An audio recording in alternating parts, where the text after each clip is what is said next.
It's great to have you back. Confidence can help you overcome incredible challenges, but it can also become the reason you never make it home. Join me as I go through two tragic stories of people who believed that they were ready for dangers far beyond their experience. From a social media mountaineer who attempted a solo winter summit, to a geology student who underestimated the dangers of unstable cliffs, both paid the ultimate price for their confidence.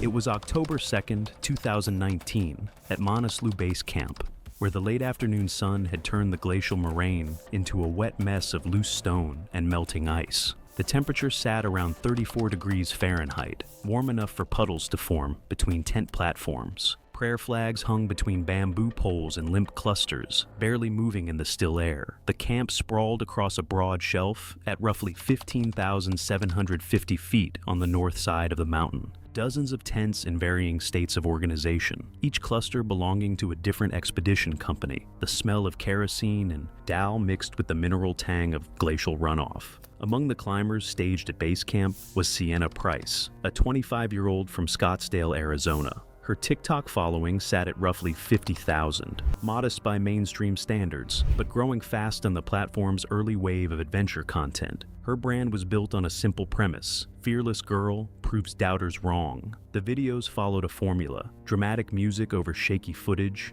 voiceover narration about overcoming fear and pushing limits, captions designed to trigger engagement through controversy and admiration in equal measure. She had climbed Kilimanjaro the previous year and Island Peak 3 months before Manaslu, both on fully guided trips where logistics, route finding, and risk management were handled entirely by support staff. Her content from those climbs framed the experiences as personal conquests. The Sherpas and guides who made the ascents possible appeared occasionally in her footage, but were never identified by name. I kept coming back to this: a Kilimanjaro trek and an Island Peak climb. That was the entire resume she brought to an 8,000-meter peak. Manaslu was her breakout play. At 26,781 feet, it was the 8th highest mountain on Earth, a legitimate 8,000-meter peak with a fatality rate that commanded respect. Summiting would separate her from the dozens of other adventure creators filming themselves on trekking peaks. She had paid a premium fee to join a commercial expedition operated by a Kathmandu-based company, securing a dedicated Sherpa guide and full logistical support. That guide was Chewang Rangdol, 36 years old, from the Rolwaling Valley east of Kathmandu. Chewang had spent 14 seasons working on 8,000-meter peaks: Everest 4 times, Lhotse twice, Maksalu, Cho Oyu, Dhaulagiri, and Manaslu 3 times before this season. He was known among expedition operators for a specific quality: he turned clients around, where other Sherpas allowed clients to push beyond safe limits, either from client pressure, company pressure, or the financial incentive of summit bonuses. Chewang made conservative calls and defended them. He had turned back clients within 500 vertical feet of summits when conditions deteriorated, absorbing their anger with the patience of someone who understood that reputation was built across seasons, not single climbs. He was quiet by nature and possessed the weathered competence of a man who had spent more cumulative hours above 25,000 feet than most climbers spent above 15,000. When I found out how many seasons this man had on these mountains, 14 years of reading clients, reading weather, reading terrain, it made what comes next that much harder to sit with. His assessment of Sienna had formed within the first week. She was physically adequate, but technically limited, with no real experience managing herself on steep ice. Her focus on content creation interfered with acclimatization rhythms. She delayed departures for camera angles, stopped at exposed positions to film, and treated rest days as production sessions. None of this was unusual for commercial clients. What concerned him was the gap between her actual ability and the narrative she was broadcasting. Her content described a climber operating at the edge of human performance. The reality was a moderately fit woman who needed to be short-roped on terrain steeper than 40 degrees. And that gap between what her audience saw and what was actually happening on the mountain, that's the the whole story right there. Camped roughly 200 yards from Sienna's expedition was a smaller outfit. Among their clients was Merrick Adler, 33, a high school earth sciences teacher from Green Bay, Wisconsin. Merrick had saved for 4 years to afford Manaslu, setting aside portions of a teacher's salary that left little room for the kind of spending most 8,000-meter climbers took for. Granted, his climbing resume was modest in volume, but serious in character. He had summited Denali via the West Buttress 2 years earlier, and before that, he had attempted Cho Oyu and voluntarily turned back at 24,600 feet when weather deteriorated, a decision he described without regret to anyone who asked. That willingness to turn around told experienced climbers everything they needed to know about his judgment. At base camp, Merrick was the kind of presence that drew people in without effort. He ate meals with the Sherpa kitchen staff when invited, asked questions about their families and home villages, and carried his own loads between camps when the terrain allowed it. He had spent weeks before the expedition learning basic Nepali phrases and the correct pronunciation of his Sherpas' names, small gestures that were noticed and appreciated by people accustomed to being treated as interchangeable labor. His students back in Green Bay had followed the expedition through.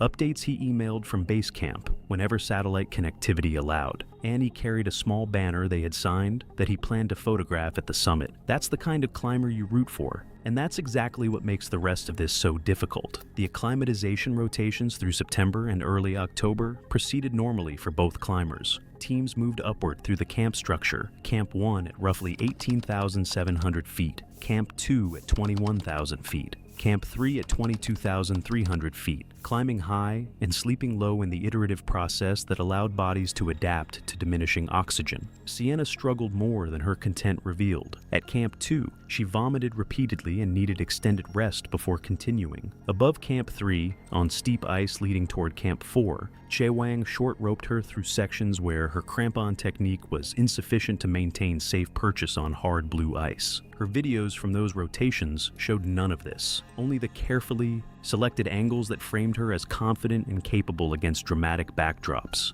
From everything I found, her audience had no idea how close she came to being pulled off the mountain before the summit push even started. Merrick performed well on his rotations. His pace was steady, his appetite held, and his expedition leader considered him one of the strongest clients in the group. The contrast between Merrick and Sienna was visible to anyone paying attention at base camp, though the two rarely interacted beyond brief greetings. By early October, the autumn weather window was narrowing. Forecasts predicted a high-pressure system arriving around the first week of October, offering roughly 2 to 3 days of reduced wind and clear skies before a storm moved in from the west. Expedition leaders across base camp began finalizing summit strategies and staging oxygen at higher camps. Sienna's expedition departed base camp for the summit push in the first week of October. They reached Camp 4 at approximately 24,300 feet the following afternoon, resting through the evening before departing for the summit sometime around 1 a.m. the next morning. The night was cold, roughly minus 20 degrees Fahrenheit,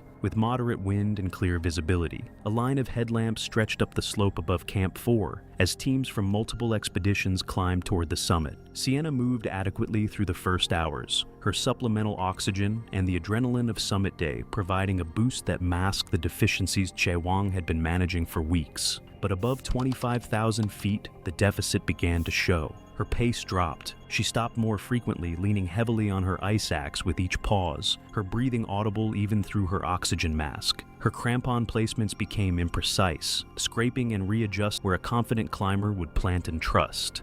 Che Wang watched these changes with the practiced eye of someone who had witnessed the progression many times before. He also watched the sky. And based on everything I found, this is the moment the story splits. Because what Che Wang saw in those clouds is what should have saved everyone.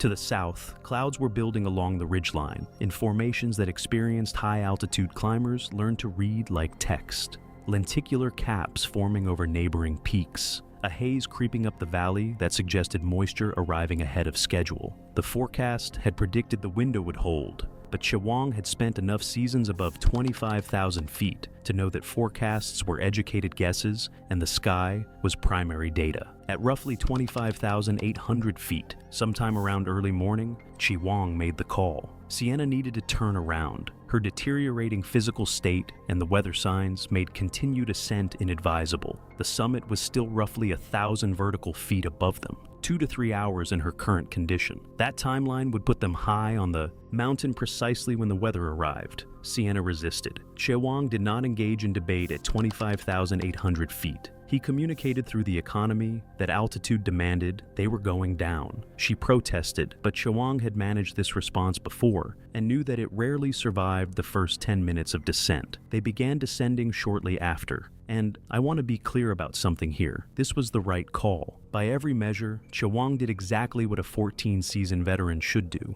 The problem wasn't the turnaround, it was what happened after it. On the way down, Sienna filmed. At multiple points, she stopped to capture footage. Herself against steep terrain, the route stretching above and below, clouds moving across neighboring peaks. The visibility was deteriorating, but still offered dramatic backdrops. The footage was shot in the vertical format her audience expected, with angles that showed exposure without revealing identifiable features that would confirm her altitude. At roughly 25,800 feet in swirling cloud, the mountain looked like the summit to anyone who had never been there. They reached Camp 4 by late morning and continued descending to Camp 3 at around 22,300 feet, arriving in the early afternoon. Chewang reported the turnaround accurately to his expedition leader via radio, standard procedure. His company knew Sienna had not summited. Camp 3 was crowded. Climbers from other expeditions were staged there, preparing for their own summit pushes the following day. Among them were members of Merrick's expedition, who had taken a more conservative approach and planned to push from Camp 4 the next day. Merrick himself was at Camp 3,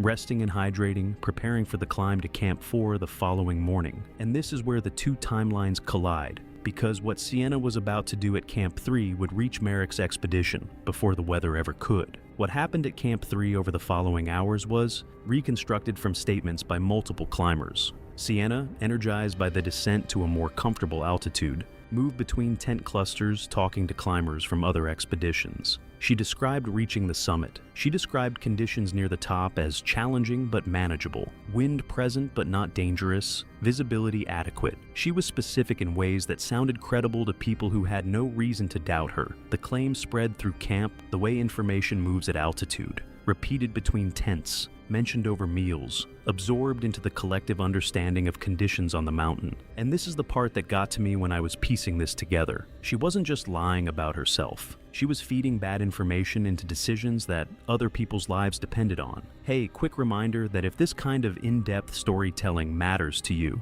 subscribing and leaving a like goes a long way. These mountains carry more history than most people realize. Now, let's get back to the mountain. Chewang was present at Camp 3 during this period. By multiple accounts, he was within earshot of at least 2 exchanges where Sienna described summiting. He did not contradict her. Publicly contradicting a client in front of other expeditions would humiliate the client, damage the guiding company's reputation, and jeopardize his future employment. His obligation was to report accurately to his own company, which he had done. What a client told other people was, within the professional framework he operated in, not his responsibility to police. And I understand the professional logic behind that, but understanding it doesn't make it sit any easier. That assumption proved wrong. Merrick's expedition leader was weighing a marginal decision. His paid weather service showed the window holding through the following morning, but with deterioration likely by afternoon. His own Sherpas were split. 2 recommended pushing, 1 expressed. Reservations about cloud formations he had observed, similar to what Chewang had seen hours earlier.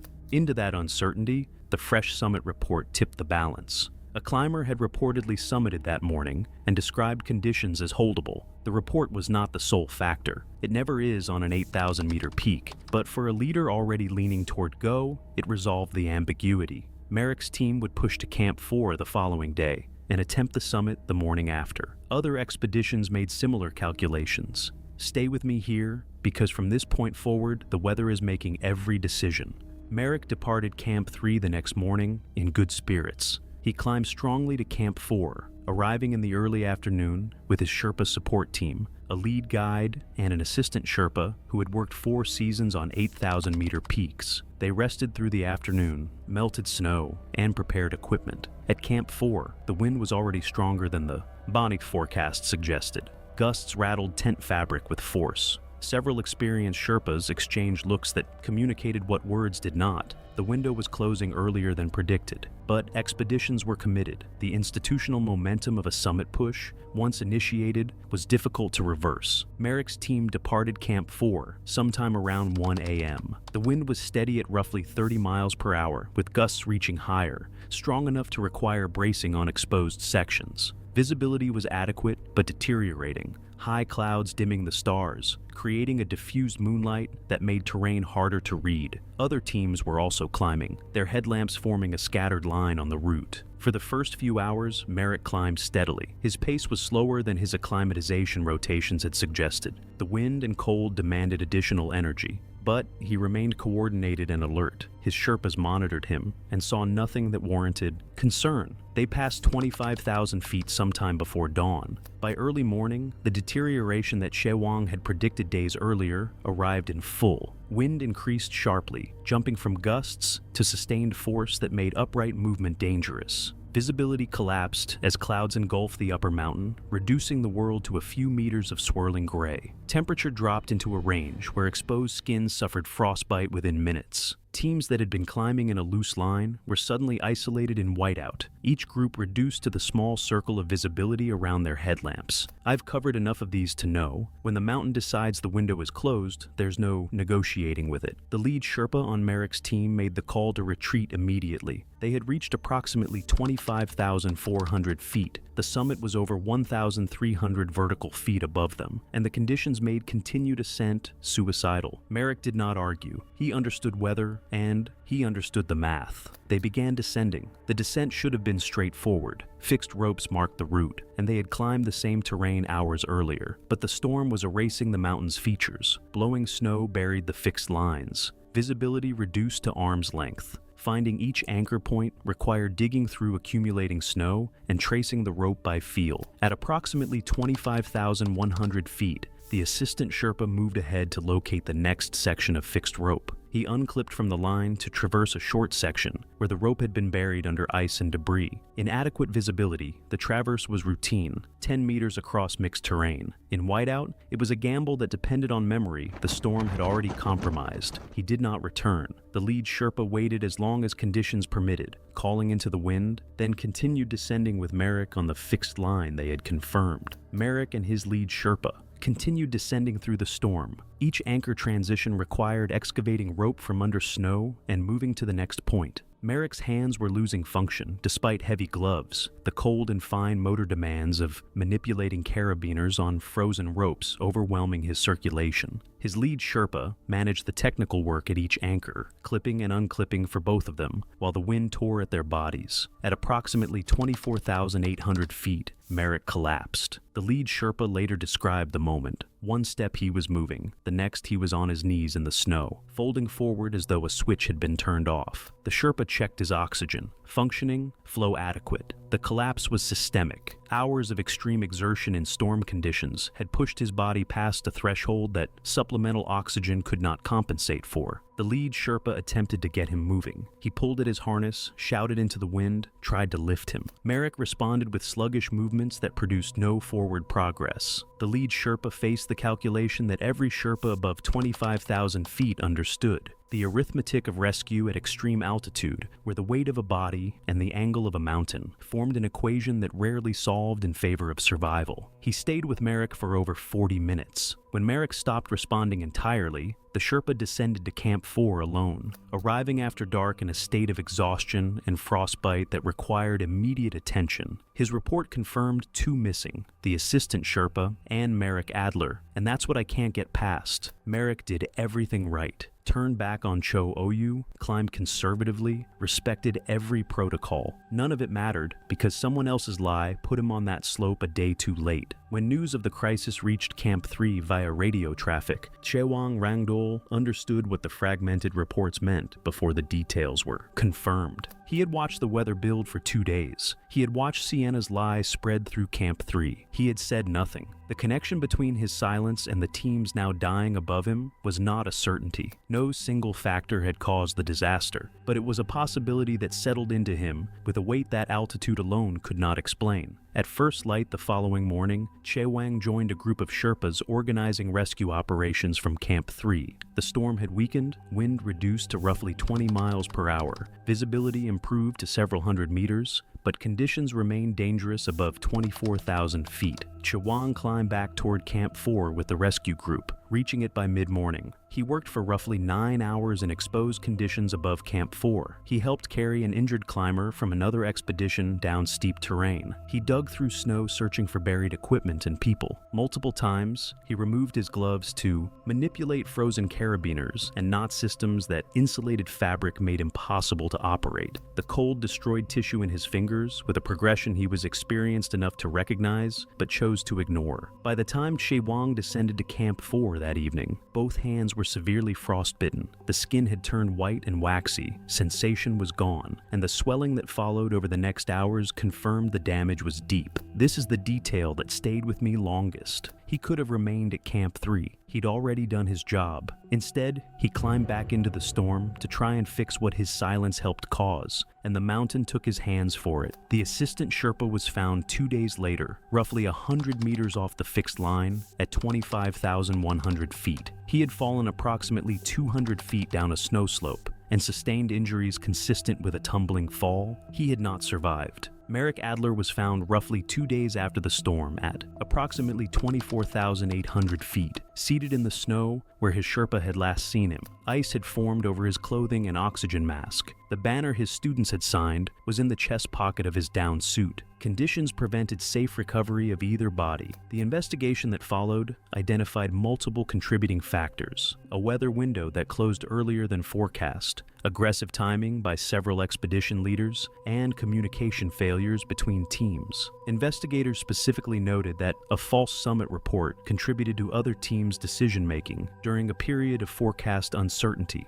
No sole blame was assigned. No criminal charges were filed. Several climbers from other expeditions caught in the same storm suffered frostbite injuries requiring evacuation. At least 2 never returned to high-altitude climbing. Sienna Price's summit claim unraveled within weeks. GPS tracking data from her expedition showed her high point at approximately 25,800 feet, nearly 1,000 feet below the summit. Climbers who had been above that altitude on the same day confirmed they had never seen her higher. Her TikTok and Instagram accounts were deleted. She issued no public statement. She returned to Arizona and disappeared from the climbing and social media communities entirely. She had descended Manaslu without a scratch. Chewang Rangdol lost 3 fingers on his left hand and 2 on his right. The amputations were performed in Kathmandu roughly 2 weeks after the expedition. The hands that had spent 14 seasons fixing ropes, setting anchors, and guiding clients on the highest mountains on Earth could no longer grip an ice axe or operate the hardware that high-altitude work demanded. Those who spoke with him in the months that followed described a man who carried something heavier than the physical loss, a belief impossible to confirm or disprove that speaking up at Camp 3 might have changed the calculation for the teams that pushed into the storm. He did not return to expedition work, and to me, that's the part that never sits right.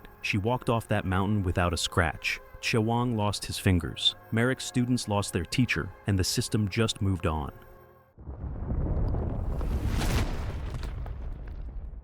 On March 15, 2018, the limestone cliffs of Devil's Canyon in southern Utah rose 800 feet above the desert floor, their vertical faces riddled with natural caves and solution holes that had attracted climbers for decades, despite the unstable rock quality. The canyon's reputation among local climbers was mixed. Spectacular formations offset by notoriously poor rock conditions that demanded extreme caution and redundant protection systems. The canyon stretched for nearly 3 miles through the desert landscape, with cliff faces ranging from 200 to 800 feet in height. Multiple climbing routes had been established over the years. though few saw regular traffic due to the combination of poor rock quality and remote location. The limestone varied significantly in hardness and stability, with some sections offering solid climbing, while others consisted of little more than consolidated rubble held together by mineral deposits and gravity.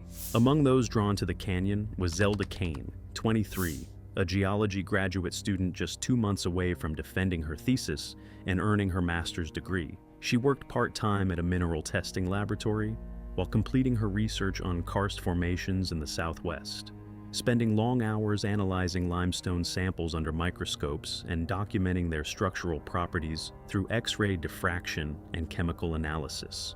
Zelda had mentioned to her roommate that she felt pressure to make her thesis stand out, especially after hearing about other students doing impressive fieldwork to document geological features in remote locations. Zelda had grown up in a suburban environment with limited exposure to outdoor activities, but her geology coursework had sparked a deep fascination with rock formations and the processes that created them. She had maintained a 3.7 GPA throughout her graduate program and earned recognition from faculty for her analytical skills and attention to detail in laboratory settings. Her thesis research focused specifically on solution weathering patterns in desert limestone formations, examining how chemical processes and physical stress combine to create the dramatic karst landscapes found throughout the Southwest. Her climbing experience was limited to indoor gym sessions twice weekly for 8 months at the campus recreation center, where she had progressed from beginner routes to intermediate-level climbs on artificial holds. She had also completed 3 supervised outdoor trips to local crags with established routes and fixed anchors, always climbing with experienced partners who handled the technical aspects of protection placement and route selection. Her longest outdoor climb had been a 150-foot route on solid sandstone with permanent bolt anchors every 10 feet, a far cry from the traditional protection requirements and rock quality issues she would encounter at Devil's Canyon. She wanted to create something impressive for her thesis defense that would set her apart from other students who relied solely on laboratory analysis. The competitive nature of graduate programs and the pressure to secure post-graduation positions had intensified her desire to demonstrate practical field experience. She had driven 6 hours from her campus to film herself studying the limestone formations at Devil's Canyon, planning to present the footage as part of her thesis defense. She had recently told her parents that she planned to dedicate her completed thesis to them for supporting her through graduate school, both financially and emotionally. Her parents had sacrificed significantly to help fund her education, including her father taking on additional weekend work and her mother postponing her own career advancement plans. The canyon walls consisted of heavily fractured limestone, with numerous horizontal ledges and vertical cracks created by millions of years of water dissolution and tectonic stress. The geological processes that formed the canyon had created a complex structure where solid limestone alternated with heavily weathered sections, making visual assessment of rock quality extremely difficult without direct physical testing. March temperatures reached 78 degrees Fahrenheit during the day, but dropped to 45 degrees Fahrenheit after sunset, creating thermal expansion cycles that further weakened the already compromised rock structure through repeated heating and cooling stress. The rock face contained multiple cave openings and solution pockets where slightly acidic groundwater had dissolved the limestone over millennia, creating the karst formations that were central to Zelda's research interest. These geological processes had also created extensive networks of internal fractures and void spaces that significantly reduced the structural integrity of apparently solid rock sections. Wind patterns in the canyon created unpredictable updrafts during afternoon thermal heating, when hot air rising from the desert floor created turbulence that could destabilize climbers on exposed faces. The canyon's orientation and depth created a natural wind funnel effect that intensified these air movements, particularly during spring months when temperature differentials were most pronounced. The limestone quality deteriorated significantly above 300 feet elevation, where freeze-thaw cycles had created extensive fracturing and loose blocks that appeared solid from below, but showed hairline cracks and internal weakening upon close inspection.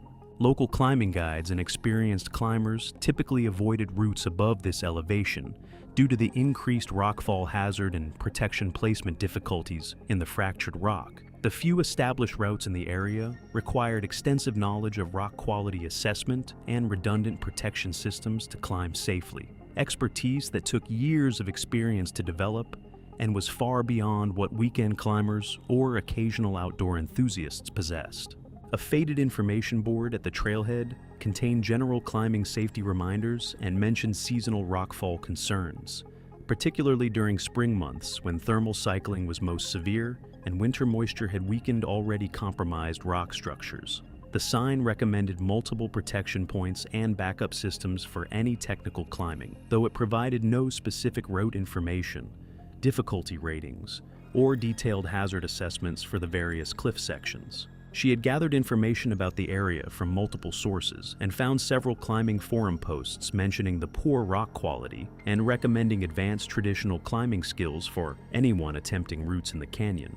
However, she also discovered geological survey reports and academic papers that described the formations as excellent examples of solution weathering patterns and karst development processes. Her academic focus on the geological features had overshadowed the climbing safety concerns mentioned in the forum discussions, as her primary interest was in documenting the rock formations rather than completing challenging climbs. Her equipment selection reflected this mixed understanding of the requirements. She carried a standard rack of climbing protection, including cams, nuts, quick draws, and a dynamic rope rated for single-pitch climbing. The gear was appropriate for moderate traditional climbing on solid rock, but insufficient for the redundant protection systems required for climbing on loose, fractured limestone. She had borrowed some of the equipment from the campus outdoor program, receiving basic instruction on placement techniques, but lacking the experience to adapt those techniques to poor quality rock conditions. Her helmet-mounted camera began recording as she started her ascent, capturing her initial assessment of the rock quality and route selection process. The footage showed her testing handholds by pulling on them gently before committing her weight, a technique she had learned during her supervised outdoor experiences. However, her testing methods were appropriate for solid rock, where obvious looseness would be immediately apparent, not for limestone, where internal fracturing could create time-delayed failures under climbing loads. She noticed loose rock immediately upon starting her climb, but continued upward, treating this as typical for limestone formations based on her geological training and limited outdoor experience. Her academic knowledge of limestone weathering processes helped her understand why the rock was deteriorated, but her classroom education provided no practical guidance for assessing climbing safety in such conditions. The camera recorded her testing several handholds before committing her weight, showing caution during the initial stages of the climb, though the standard testing methods she had learned were inadequate for the specific hazards present. The first 200 feet of climbing proceeded without major incident, though Zelda's camera recorded multiple instances where small pieces broke away when tested, creating a shower of limestone fragments that clattered down the cliff face. Each occurrence should have served as a clear warning about deteriorating rock quality, but her limited experience prevented her from recognizing these events as signals to retreat or seek alternative approaches. She found alternative holds and continued upward, placing protection pieces every 8 to 12 feet, as she had learned during her supervised outdoor climbing experiences. Her technique appeared adequate for the moderate difficulty of the route, with smooth weight transfers and efficient movement patterns that she had developed during months of indoor gym climbing. However, her protection placements showed increasing uncertainty about optimal cam sizing and placement angles for the limestone cracks, which differed significantly from the clean, predictable cracks she had practiced on during her outdoor learning experiences. The limestone cracks were often irregular, with widening and narrowing sections that made proper cam sizing difficult to determine. The prominent cave opening she wanted to reach for her thesis footage remained visible above, appearing accessible via a series of ledges and natural crack systems that seemed to offer reasonable climbing opportunities. Her research had identified this particular cave as an excellent example of solution pocket formation, with mineral deposits and flowstone features that would provide compelling visual documentation for her thesis presentation. The academic value of reaching this specific location had become central to her motivation for continuing upward despite the deteriorating rock conditions.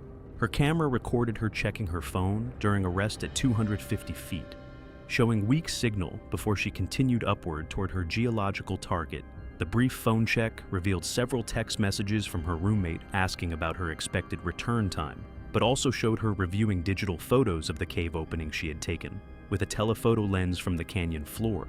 These images had helped her plan her route and identify the specific geological features she wanted to document, reinforcing her academic focus on reaching that particular destination. As she climbed higher beyond 280 feet, the limestone became increasingly fractured and weathered, with visible stress patterns, solution holes, and mineral staining that indicated extensive water damage and chemical weathering. Her camera captured several moments where she tested holds extensively before committing her weight, revealing her lack of knowledge about alternative techniques for climbing on poor quality rock. The standard testing methods she had learned were proving inadequate for assessing the complex stability issues present in the fractured limestone. The cave opening that was her destination appeared to be formed by a large solution pocket in particularly fractured limestone. Geological significance wasn't immediately apparent from her climbing perspective. What appeared to be an accessible ledge system was actually a zone of extensively weathered rock, where water infiltration had created internal void spaces and reduced structural integrity to dangerous levels. Her academic understanding of karst formation processes should have raised concerns about climbing stability in such areas, but her excitement about documenting the formation overcame her caution about the associated hazards. At 300 feet elevation, she encountered a section where the limestone showed extensive horizontal fracturing, creating step-like features that appeared to offer good climbing opportunities. Her camera recorded her placing a cam in what looked like a solid crack, testing the placement by pulling on it firmly before clipping her rope through the attached quick draw. The placement felt secure and showed no obvious movement when tested, meeting the criteria she had been taught for acceptable protection. However, the limestone surrounding the crack contained internal fractures that weren't visible from the surface, creating a false sense of security about the placement's actual holding power. The final 20 feet to her target destination required climbing through increasingly loose rock, with multiple handholds breaking away under moderate pressure and creating a steady rain of limestone fragments. Her footage showed her becoming more cautious and deliberate in her movements, but also revealed her growing fatigue from the technical climbing and mental stress of constantly evaluating rock stability. The cave opening remained tantalizingly close, representing not just her geological objective, but also validation of her field research capabilities and thesis documentation goals. At 320 feet above the canyon floor, Zelda reached for a limestone hold that appeared solid, but had been undermined by internal fracturing invisible from the surface. Her helmet camera recorded the moment clearly. The handhold looked substantial, approximately 6 inches wide, and protruding from the cliff face like a natural jug hold, with a positive grip angle that would normally provide excellent security for a climber. She tested it with moderate pressure, pulling downward with perhaps 50 pounds of force while maintaining 3 other points of contact with the rock face. The limestone block showed no obvious movement or concerning sounds under her test pressure that would indicate instability. This apparent stability led her to commit her full body weight to the hold, approximately 130 pounds, plus the dynamic loading forces created by her upward climbing movement. The handhold supported her weight for approximately 2 seconds, before internal fractures propagated rapidly through the limestone, causing catastrophic failure of the entire block structure. The limestone broke away under her weight with a sharp crack audible on the camera audio, the sound resembling a gunshot, as internal stress concentrated along existing fracture planes and caused instantaneous structural collapse. The failed block weighed approximately 15 pounds and measured roughly 8 by 6 by 4 inches, creating a significant projectile as it separated from the cliff face and tumbled down the limestone wall, striking multiple ledges and creating additional rockfall as it dislodged other loose material during its descent. As she fell backward from the wall, her climbing rope was running through a single piece of protection 20 feet below, a cam she had placed in what appeared to be a solid limestone crack at the 300-foot level. The sudden impact force of her fall, combined with her body weight and the dynamic loading created by the fall distance, generated approximately 1,200 pounds of force on the protection point, far exceeding the holding power of any cam placement in fractured limestone and approaching the limits of what such equipment could withstand even in perfect rock conditions. The cam pulled out of the crack as the placement failed catastrophically under forces it was never designed to handle in compromised rock conditions. The failure occurred within milliseconds of the initial loading, leaving her with no backup protection above that point and no possibility of arresting her fall before reaching the canyon floor 320 feet below. Her camera continued recording briefly as she fell, capturing fragmented images before the lens cracked during an early impact. The damaged equipment was recovered with the memory card partially intact, providing limited footage of the initial handhold failure and the beginning of the fall before the recording stopped. The video showed glimpses of the cliff face rushing past, with evidence of multiple impacts against protruding ledges during the descent. Each collision caused severe trauma, while the camera captured fragmented, shaking images of the limestone formations until the final impact. The impacts with intermediate ledges occurred at approximately 80-foot intervals as she struck the horizontal limestone beds that characterized the cliff structure. Each collision created distinctive injury patterns documented by the changing audio characteristics on her helmet microphone, from initial sharp impacts against her helmet and shoulders to deeper, more resonant sounds as her torso and limbs struck protruding rock features. The helmet camera lens remained focused throughout the fall, capturing geological details of the limestone formations, even as the tragic events unfolded, providing an inadvertent documentation of the very rock structures that had claimed her life.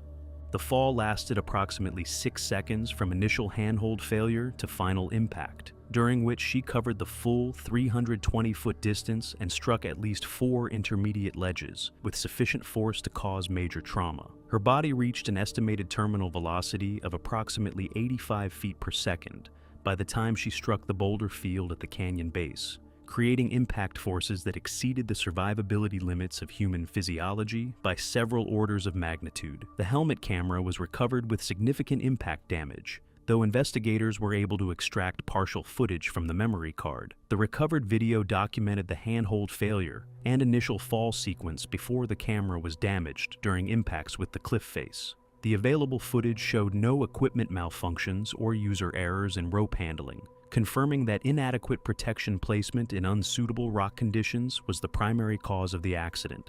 Zelda had informed her roommate she would return by evening, but had not specified her exact location beyond mentioning canyon fieldwork and filming for her thesis defense. Her roommate, Chelsea, expected her back by 9 p.m. based on their conversation that morning, but wasn't immediately concerned when Zelda didn't return that night, assuming she might have decided to camp overnight for better filming conditions or to avoid driving mountain roads in darkness. Their relationship had developed over 2 years of sharing an apartment near campus, and Chelsea was familiar with Zelda's academic dedication and tendency to become absorbed in research activities. The two had established a casual system of checking in with each other about overnight absences, but Zelda's message about fieldwork had been vague enough that Chelsea initially assumed it involved collecting rock samples or taking photographs at multiple locations throughout the region. When Zelda failed to return by noon the following day and wasn't responding to phone calls or text messages, Chelsea began calling mutual friends and checking campus locations where Zelda might have stopped to process her research materials. When she failed to return after 2 full days and her phone calls went straight to voicemail, Chelsea contacted local authorities to report her missing. The initial report was filed with county officials, who began the process of determining Zelda's likely location based on her research interests and known travel patterns. Chelsea provided investigators with copies of Zelda's thesis research, geological maps she had been studying, and recent conversations about fieldwork locations that might help narrow the search area. Her car was discovered at the Devil's Canyon trailhead the following morning by a patrol officer conducting a routine check of remote parking areas as part of the missing person investigation. The vehicle was unlocked with her wallet and identification inside, along with geological field notes and research materials spread across the passenger seat.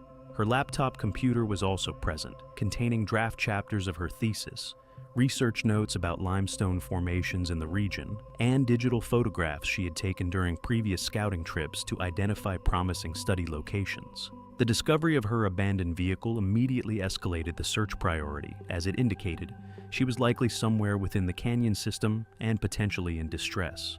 A search and rescue team was dispatched from the Regional Coordination Center within 2 hours of the vehicle discovery, bringing specialized equipment for technical rescue operations in steep terrain.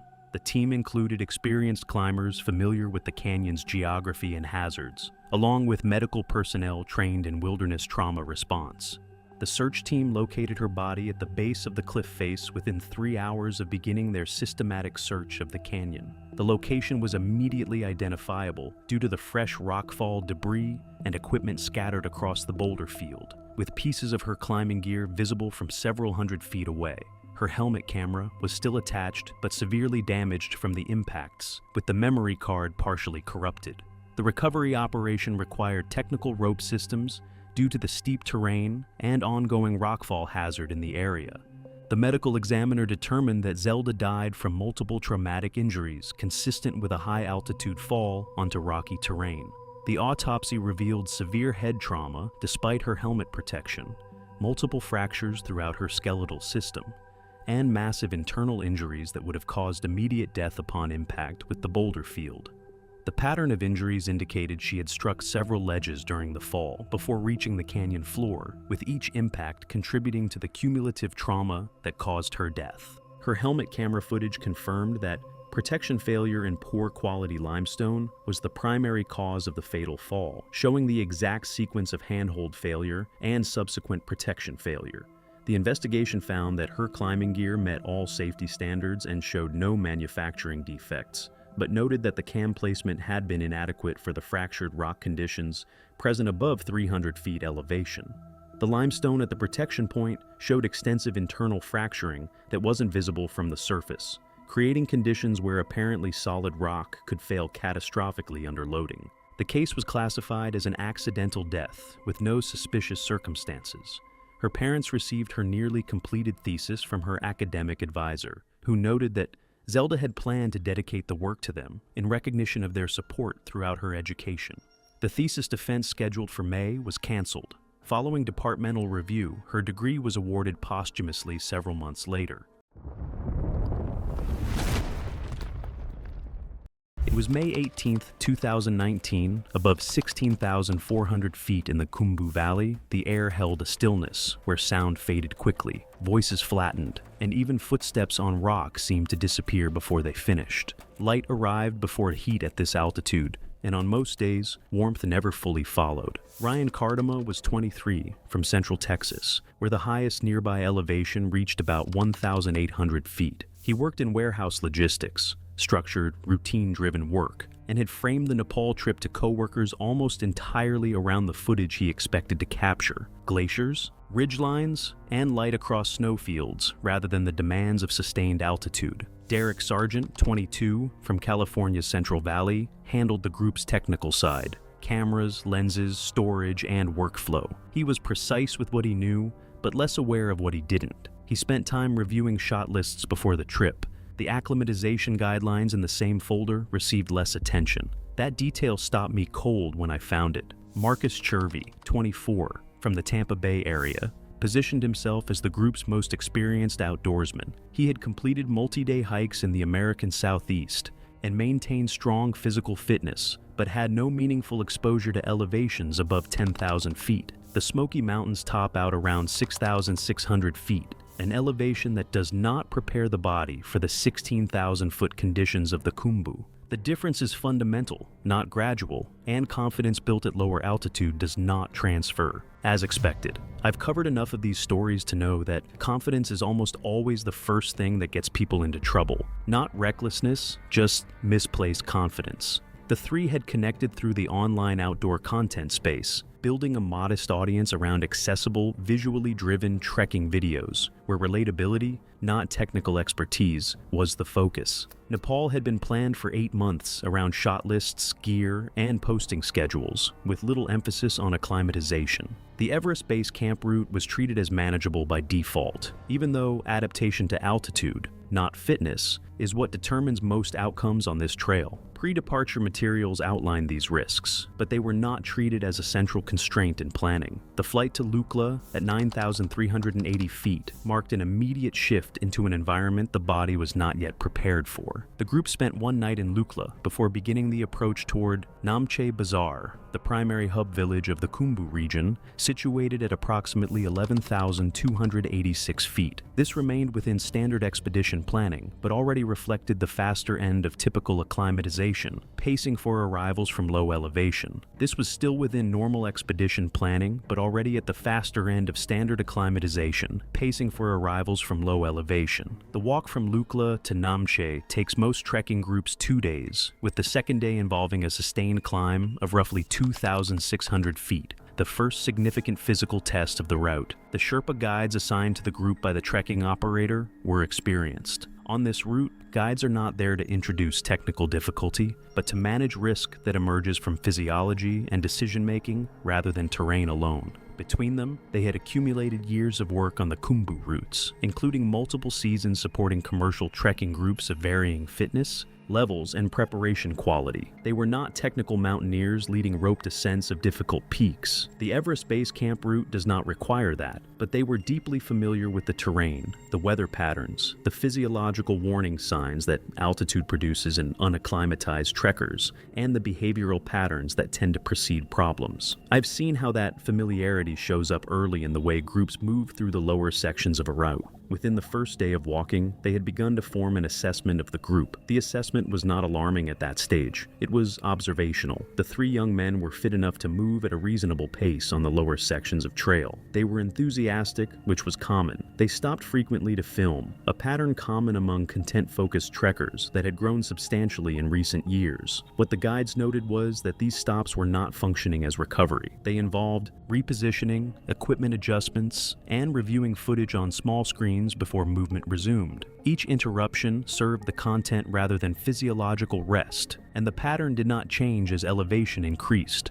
What was less visible to the group, and rarely explained in detail in standard briefing materials, was the decision threshold that guides use to determine when observation becomes intervention. On paper, acclimatization schedules and pacing plans exist as structured guidelines. In practice, Sherpa guides operate on a continuum of escalation rather than a single trigger point. There is no single symptom, stop, or missed meal that automatically forces a group to halt. Instead, decisions are based on whether multiple small deviations begin to converge into a sustained pattern of physiological and behavioral decline. The first threshold is usually operational drift, pace slowing beyond itinerary expectations, or repeated compression of rest intervals that begins to alter the planned timing between villages. At this stage, the default response is still verbal correction, reminders about hydration, spacing, and tempo, because early drift is common and often reversible. I've seen this stage play out often enough to recognize how unremarkable it looks in the moment. Nothing feels wrong, even as the structure of the day quietly starts to loosen. The second threshold is accumulation without correction, where issues like inconsistent intake, delayed arrivals, and repeated pauses begin reinforcing each other rather than appearing isolated.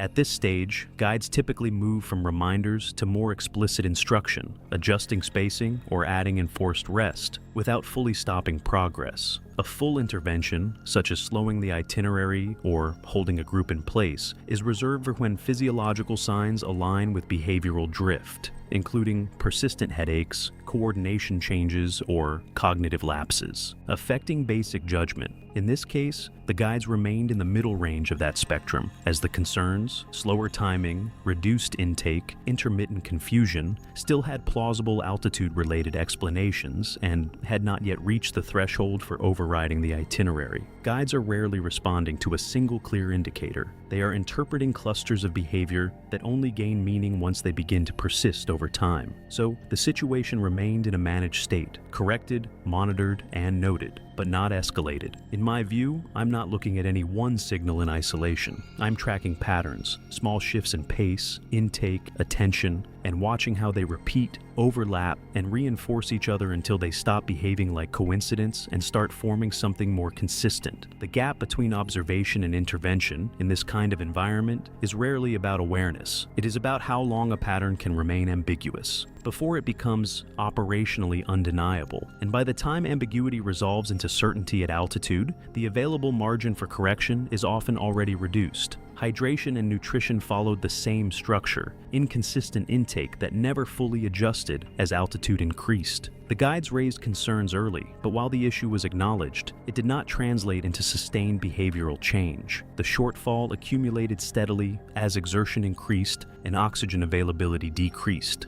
Namche Bazaar sits in a natural amphitheater carved into the hillside above the Dud Koshi River Valley. Its buildings arranged in a rough semicircle that faces south and catches afternoon sun. It is a busy place by Khumbu standards, a hub for trekking logistics, equipment rental, food resupply, and informal information exchange between groups moving through the same narrow corridor toward the higher route. The tea houses in Namche are warmer and better supplied than those higher on the route. The altitude is significant but not yet severe, and most trekkers who will encounter problems further up still feel in Namche that they are managing well. The standard acclimatization protocol at Namche calls for a rest day, or more precisely, an acclimatization day, during which trekkers are encouraged to make a short ascent to a higher elevation, and then return to sleep at Namche's altitude. The physiological principle behind this is well established. The body adapts more effectively when exposed to higher elevations during the day and allowed to recover at a lower sleeping elevation at night. It's one of those rules that sounds straightforward until you're actually there, because it quietly depends on patience more than effort. The phrase used in most trekking literature is climb high, sleep low. It is simple, widely applied, and depends on time that does not contribute to forward progress. The group spent the required time in Namche. The trekking operator's itinerary included the acclimatization day, but it was not used in the way the protocol intended. They completed the short ascent as required, but most of the remaining time was spent around the tea house area reviewing footage, organizing files, and continuing the same content workflow that had defined the journey from the start. The movement intended to stimulate adaptation was completed, but recovery, rest, hydration, and reduced exertion remained secondary rather than central. Forward progress was achieved. Full acclimatization was not. The guidance was understood clearly at every stage. The issue was not recognition, but consistency in implementation. Recommendations were acknowledged, but not translated into sustained behavioral change. At sea level, that gap is minor. At altitude, it becomes consequential. From that point forward, the route stopped behaving as a sequence of independent decisions and instead followed an established pattern. Under increasing physiological stress, each stage did not introduce entirely new failures so much as amplify conditions already in place. Above Namche, the route passes through a series of villages, Tengboche, Dingboche, Lobuche, each at progressively higher elevation, each requiring its own adjustment period, each offering familiar warning signs to those who know how to read them. The landscape changes in character, vegetation thins and disappears. The trail moves into moraine fields, accumulated debris of glacial movement, loose rock, gravel, and occasional large boulders deposited without order across the terrain. This is where the route stops feeling like a trail in the conventional sense and starts behaving more like an environment that must be continuously interpreted rather than simply walked through. The paths are well marked by the standards of high-altitude trekking, but they are not engineered in the way that lower elevation trails are. They follow the terrain rather than shaping it. They require attention. Here, I've learned that clear doesn't always mean easy to follow, especially when the ground itself is uneven enough that every step still has to be actively chosen.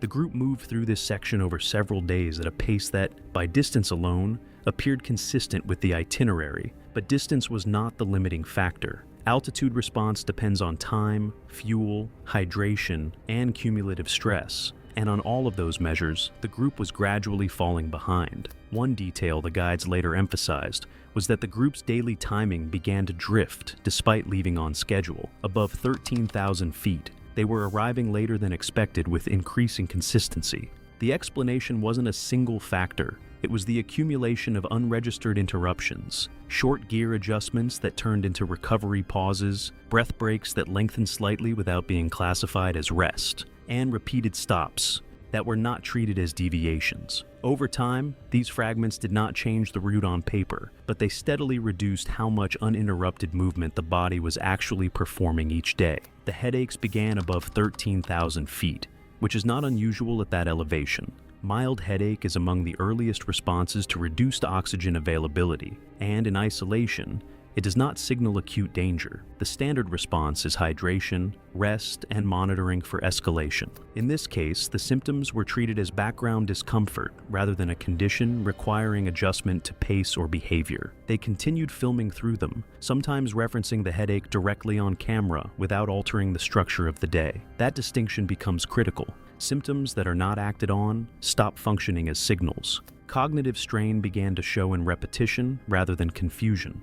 The same information, trail direction, distance, orientation, would be requested. Again after short intervals, not out of disagreement, but because it did not retain long enough under exertion to carry forward. Guides would provide clarification, movement would resume, and then the same questions would reappear in slightly altered form. It wasn't disorientation in the overt sense, but a narrowing of working certainty, where previously stable information required repeated confirmation. Cardama mentioned his headache in a short clip, filmed somewhere above Tengboche, framing it as part of the experience and evidence of the challenge they were undertaking. The clip was uploaded that evening. That detail stood out more than most. The appetite suppression that accompanies altitude exposure is also well documented, and begins to affect most trekkers somewhere in the 12,000 to 14,000 foot range. The body, under hypoxic stress, redirects resources in ways that reduce the sensation of hunger, even as caloric demand increases. The result is a physiological trap. The body needs more fuel precisely when it is least inclined to seek it. Managing this requires deliberate, scheduled eating, consuming food at regular intervals regardless of hunger signals, prioritizing calorie-dense intake, and treating nutrition as a functional requirement rather than a response to appetite. The group's eating pattern was not structured in this way from the beginning of the trek, and it did not become more structured as altitude increased. Meals were sometimes skipped for early departures, and snack intake remained inconsistent throughout the route. The caloric deficit did not appear dramatic on any single day, but it accumulated steadily as altitude increased and exertion demands grew. The guides raised the concern and saw only minor adjustment in response, with behavior largely unchanged through the upper sections of the trek. Their role was advisory rather than supervisory, and while the issue was clearly communicated, there was no mechanism to enforce compliance. What stands out in hindsight is how often acknowledgement gets mistaken for action. They did not ignore the guidance, they simply never fully reorganized their behavior around it. At sea level, that gap is usually harmless. At altitude, it compounds. Coordination changes at altitude are subtle in their early stages. Slightly delayed steps, reduced responsiveness to pacing signals, and less precise movement over uneven terrain. Above 14,000 feet, these shifts remained individually explainable, which made the broader pattern difficult to recognize in real time. The group continued on the momentum of its plan rather than adjusting to what the conditions were progressively showing. I keep returning to that idea, not because it describes a single mistake, but because it describes how decisions behave when nothing forces them to change. Beyond Dingboche and toward Lobouche, the pattern continued without meaningful adjustment.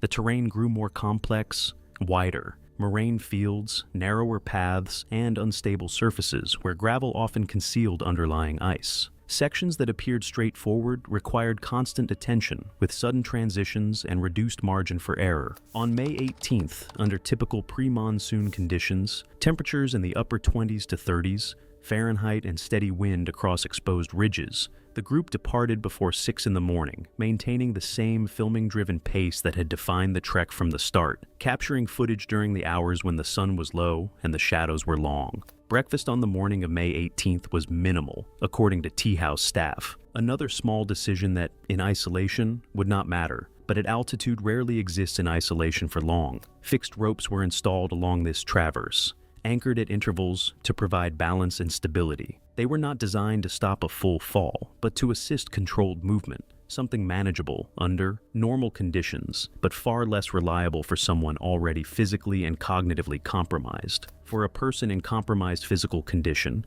dehydrated, calorically depleted, operating under the cognitive effects of sustained hypoxic exposure, The same crossing requires something the body may no longer be fully able to provide. The group reached the narrow traverse section in the mid-morning. The guides were positioned in the standard configuration for a rope-assisted crossing, one ahead of the group to demonstrate the line and monitor the anchor points, one behind to observe and assist. The guides later described the group's movement in the approach to the traverse as showing the characteristics they had been observing for several days in more pronounced form. Foot placement was less deliberate than it had been in the lower sections of the route. Response to verbal pacing signals was slower than it should have been. The rhythm of movement that experienced trekkers develop on technical terrain was inconsistent. None of this was, at the moment of observation, a definitive indicator that something was about to go wrong. It was a collection of small signals, each individually explainable, that together formed a pattern the guides recognized. By the approach to the traverse, the same concerns had already been raised multiple times without meaningful behavioral change. It wasn't any single mistake that stood out. It was how familiar the whole pattern already felt once it started repeating in slightly different forms. The sequence of events that followed was reconstructed from the accounts of the Sherpa guides and from the physical evidence of the terrain.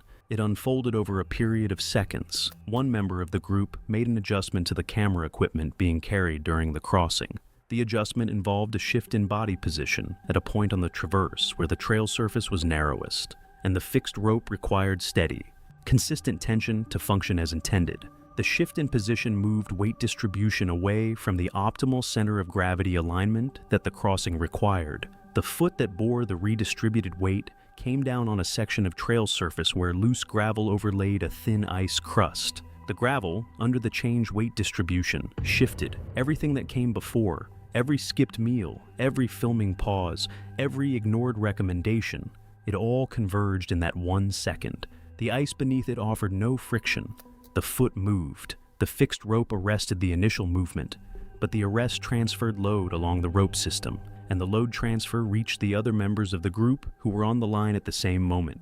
In hypoxic conditions, with compromised reaction time and reduced balance correction ability, the response to an unexpected load transfer on a fixed line requires a speed and precision of physical response that the body, under the conditions the group had been operating in for the preceding days, could not reliably produce. The second loss of footing followed within seconds of the first. The third followed the second. At that point, what stands out to me isn't just how fast it unfolded, but how little room there actually is for correction once the system is already under strain. The guides moved immediately, but the terrain below the traverse did not allow a clean arrest once movement began. The same gravel over ice surface that triggered the slip extended into the section where counterforce would have been needed, and the speed of the sequence exceeded what could be physically stopped. What followed wasn't a single fall, but a broken descent across staggered ledges, compacted ice, and loose rock, breaking the movement into uneven stages, forcing separation as each person followed a different line through the terrain. The guides pushed down after them at once, but the same ground conditions that prevented control from above also slowed any attempt to close the distance from below. A separate trekking party on a parallel section of the route heard the disturbance and altered course. By the time the guides reached the first member of the group, approximately 12 minutes had passed since the initial slip. Ground response was initiated within minutes by the Sherpa guides and nearby trekking personnel. The trekking operator's emergency contact in Kathmandu was notified that same afternoon. Helicopter evacuation was requested but could not be executed on May 18th due to deteriorating weather and the altitude limitations affecting rotary wing operations in the upper Khumbu. Initial access and recovery were carried out on foot, with helicopter support arriving the following morning once conditions improved. Post-recovery medical assessment documented trauma consistent with multi-stage descent impacts across broken terrain at high altitude, along with acute altitude-related illness in all three individuals, significant dehydration, and caloric depletion consistent with sustained exertion without adequate intake. What the medical language does not fully capture is that each of these findings reflects a condition that developed in real time under observable circumstances with known risks already present. The official review identified physiological decline driven by inadequate hydration, insufficient caloric intake, and cumulative hypoxic exposure above 16,000 feet as a primary factor contributing to impaired coordination and delayed reaction time during the rope-assisted traverse. All three members of the group Ryan Cardama, Derek Sargent, and Marcus Chervy died from injuries sustained in the fall.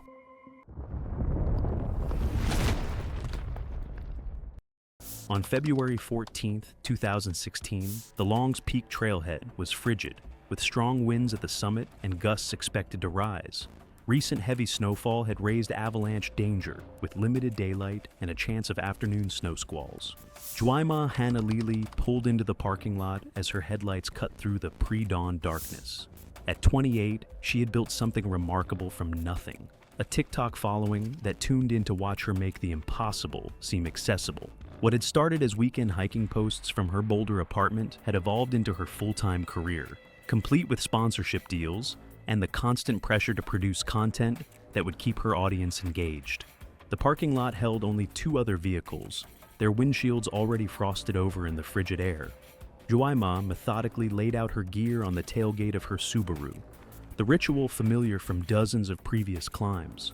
Her 35-pound pack contained everything she might need for an emergency bivouac: sleeping bag, bivy sack, extra food, and layers upon layers of technical clothing. She had been planning this solo winter ascent of Longs Peak for 6 weeks, studying weather patterns, route conditions, and timing her attempt for the most favorable forecast window. The mountain loomed invisible in the darkness above her, its 14,259-foot summit hidden somewhere in the star-filled sky. She had climbed Longs Peak 3 times before, but never in winter, never alone, and never with the added complexity of documenting the experience for her followers. Her recent contract with a major outdoor gear company required monthly high-engagement alpine content, and winter mountaineering videos consistently performed better than her summer hiking posts. She pressed record on her phone, propping it against her bumper to capture herself with her gear spread out behind her. "Good morning, adventurers," she said quietly, mindful of the early hour. "It's Valentine's Day, and I'm about to give myself the ultimate gift, a solo winter summit of Longs Peak. The forecast looks perfect, and I've been training for this moment for months." She talked through her gear selection, explaining each piece of equipment to her audience with the enthusiasm that had made her videos so popular. The pre-recorded content would post automatically when her followers would be checking their phones over morning coffee. She shouldered her pack and began hiking into the darkness, her headlamp beam dancing across the packed but icy trail. The Longs Peak Trail was one of Colorado's most popular routes, but in February she had it almost entirely to herself.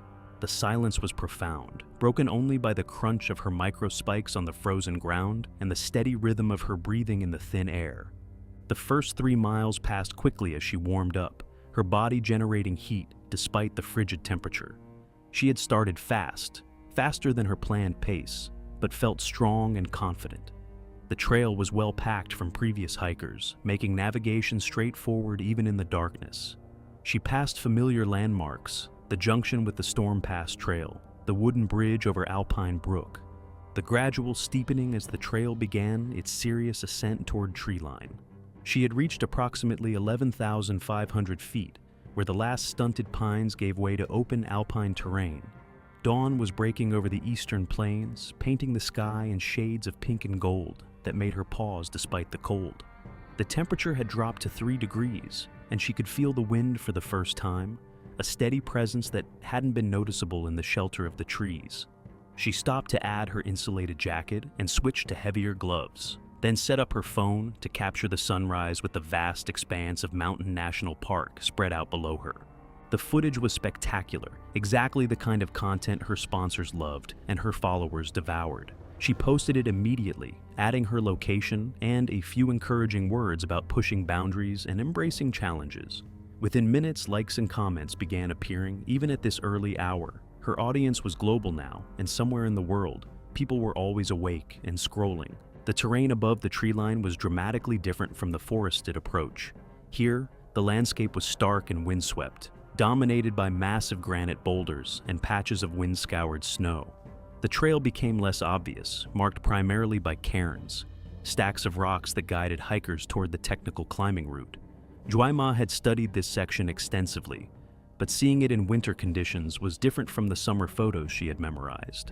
Many of the cairns were partially buried in snow, and the familiar landmarks looked alien under their white coating.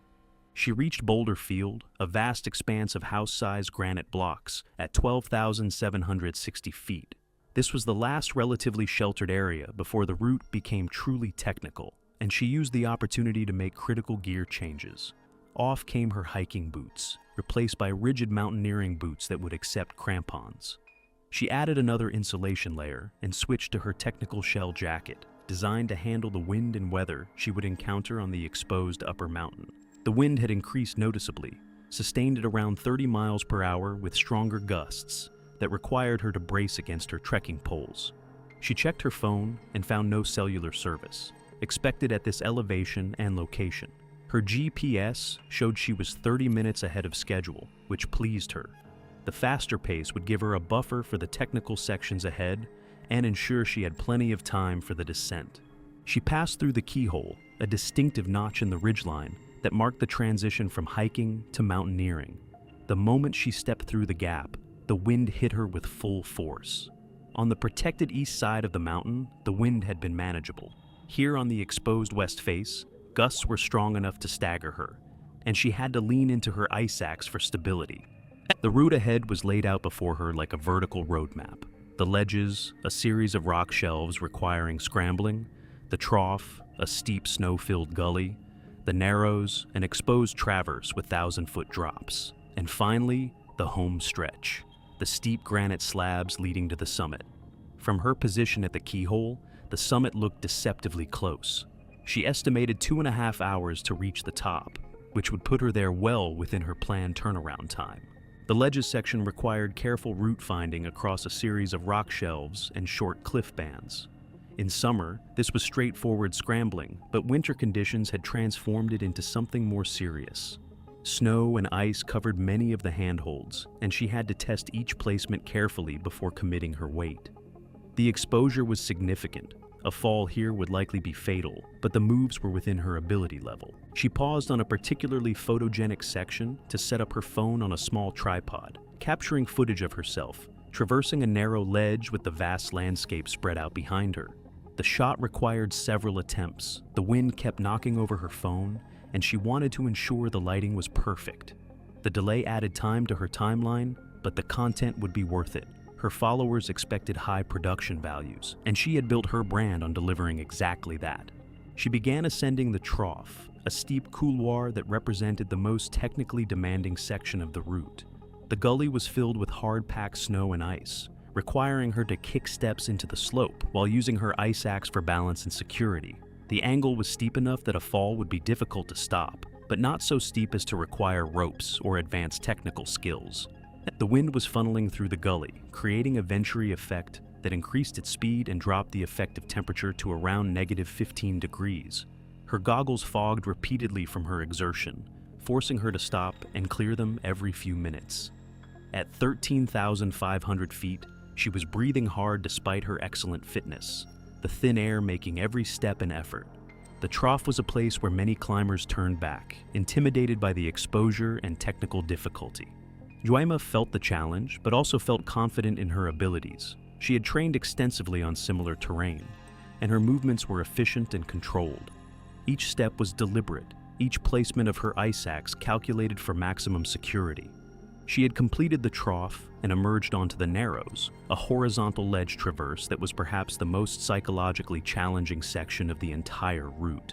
The ledge was narrow, covered in verglas, a thin coating of ice that made every step treacherous. To her left, the mountain rose in steep granite walls. To her right, the world dropped away for more than 1,000 feet to the valley floor below. The wind was violent here, unobstructed by any terrain features.